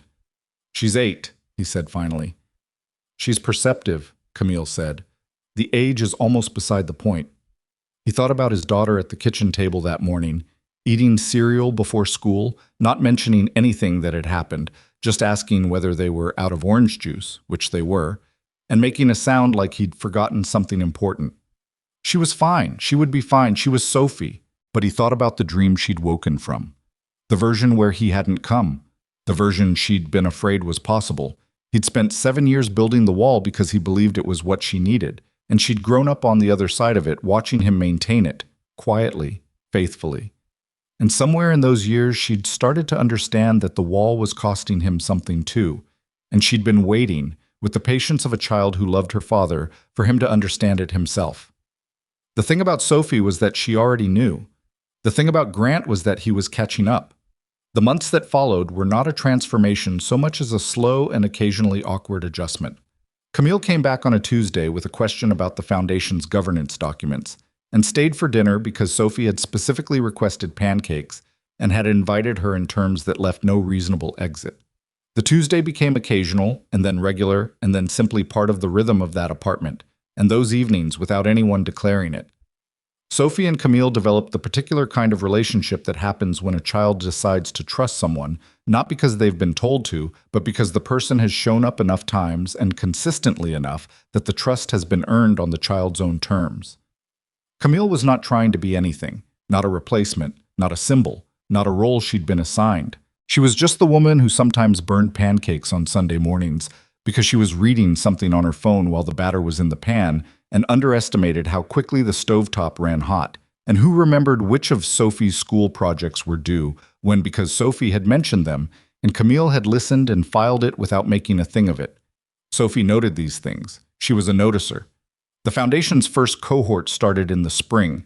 16 veterans, ranging in age from mid-20s to early 50s, coming out of 4 different branches of service, all of them at the specific point of transition where what they'd built inside the military needed a translation into a civilian context that could use it. Grant ran the orientation himself, which he'd planned to delegate until he sat down and wrote the curriculum and realized the first thing these people needed to hear wasn't a program overview, but a conversation about the gap, the specific space between who the military had made them and who the civilian world thought they were, and how to navigate that space without losing either. He talked for 2 hours the first morning. He'd expected to run out of things to say after 40 minutes. He didn't come close. A woman named Valdez, 28, former Army medic, asked him during the Q&A why he'd left after 8 years when his record showed he was still performing at a high level. He thought about how to answer that. "My daughter needed me home more than the work needed me there," he said. "And I'd gotten to a point where I couldn't do both well, so I chose." He paused. "I thought for a long time that choosing meant giving something up permanently. It took me a while to figure out that what you're built for doesn't go away because you put it in a different context. It just looks different." Valdez wrote something in her notebook. Grant didn't ask what. The Foundation placed 11 of the 16 in its first cohort within 6 months. The other 5 were still in training programs or had chosen to extend their civilian education with foundation support. The numbers were not perfect. They were real, which was better. Camille read the quarterly report and called him. 11 out of 16, she said. Yes. That's 68% placement in under 6 months. I'm aware of the math. Grant, that's... She stopped. That's really good. I know. You don't have to be so understated about it. You hired me for the work, not the celebration of the work. A pause on the line. I didn't hire you, she said. I proposed a structure and you agreed to lead it. Same thing. It's not the same thing, she said, and he could hear in her voice that she was smiling, the specific quality of a smile she didn't fully try to suppress. Will you let me take you to dinner to mark the first cohort? Both of you. Sophie can choose the restaurant. He knew what Sophie would choose. She would choose the diner with the pancakes, which she would order at whatever hour they arrived, with complete confidence in the rightness of this decision. She'll pick pancakes, he said. I know, Camille said. That's fine. They married the following autumn. It was small, Grant's preference, and quietly Camille's too, though she would have organized something larger if he'd wanted it. 14 people in a rented room above a restaurant that Sophie had approved during a site visit she'd conducted with the gravity of a building inspector. Sophie wore a dress she'd helped select and spent most of the reception explaining the building selection criteria to anyone who asked, which was not what the dress had been intended to facilitate, but was completely in character. During the evening, when the 14 people had eaten and the light had gone low and the room had gotten to the comfortable volume of people who knew each other, Grant stood at the window looking out at the street below and felt the specific quality of a life that had not arrived where it was by any route he'd planned. He'd planned a quiet life. He'd gotten one, just not the quiet he'd expected, which was the absence of things. He'd gotten the other kind, the kind that was full enough that the noise inside it settled into something you could live in. Camille came and stood beside him. She didn't take his hand or say anything for a moment. She just stood there, which was one of the things he'd come to understand about her, that she could be present without needing to fill the presence with performance, which was not obvious from the outside, but was one of the true things about her. Sophie is telling your foundation story to my board chair, she said eventually. How's she doing with it? She's emphasizing the van, Camille said, significantly. He looked across the room at Sophie, who was talking with the animation she brought to subjects she found genuinely important, using her hands in the way she'd picked up from somewhere. From her mother, actually, the same wide gesture when making a point. She has her mother's hands, he said. Camille looked. Tell me more about her, Camille said. Not intruding, just opening a space. He did.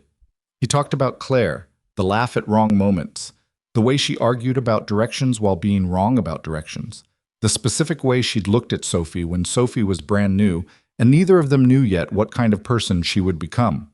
He talked about her the way he'd been learning to, which was without the protective glass he'd kept between the memory and the present for years, as though speaking about her too clearly might break something.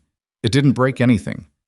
Camille listened the way she listened to things she considered important, completely, without filling the gaps. She sounds like someone worth missing, she said when he finished. She was. Sophie has her laugh, Camille said. I've noticed. He looked at her. The bad timing, Camille said. The one that comes out in quiet moments. He hadn't told her that. He'd told her about the laugh, but not the timing of it. She smiled at him slightly. Sophie laughed at your board chair's tie at the foundation launch, she said. He thought she was laughing at something else, but she was looking directly at the tie. A pause. I noticed. He thought about his daughter noticing things. About Camille noticing things. About the fact that Sophie had identified the loneliness in the way Camille held a coffee cup in a concrete workshop at 6 in the morning and had simply filed it as information about a person who was worth paying attention to. He thought about the things people saw in each other when they were paying a different kind of attention than the kind that protected you. You could build very good walls, Grant had found. You could build them carefully and maintain them and tell yourself they served the people on both sides of them. And sometimes they did.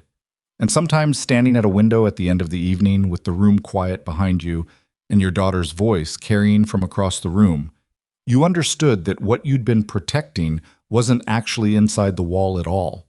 It had been out here the whole time, waiting for him to stop maintaining the wall long enough to find it. Some nights, in the months that followed, he stood outside on the small porch of the house they found and moved into in the spring, large enough for 3 people and a foundation's worth of paperwork, in a neighborhood with a school that Sophie had approved during another site visit. And he could see through the kitchen window the light and movement of the two of them, Camille at the counter with her coffee and a document she was reading. Sophie at the kitchen table drawing something with the concentration she brought to work she considered serious. He'd run toward gunfire in a parking garage one evening and pulled a stranger out of it, and he'd done it because the training had never left, and the need had been real, and there had been no other reasonable choice. But the thing about running toward something, he'd learned, was that you didn't always know what you were running toward while you were running. Sometimes the thing you rescued wasn't the thing you'd gone in for. Sometimes you went in for a stranger and came out with your life restructured around something you hadn't known was missing until it was there. Grant Holloway had spent a long time believing that the most important thing he'd ever protected was his daughter. He still believed that. He would always believe that.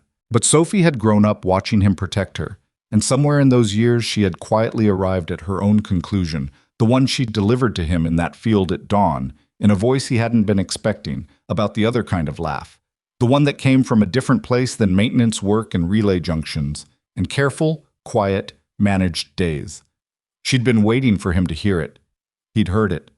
He went back inside.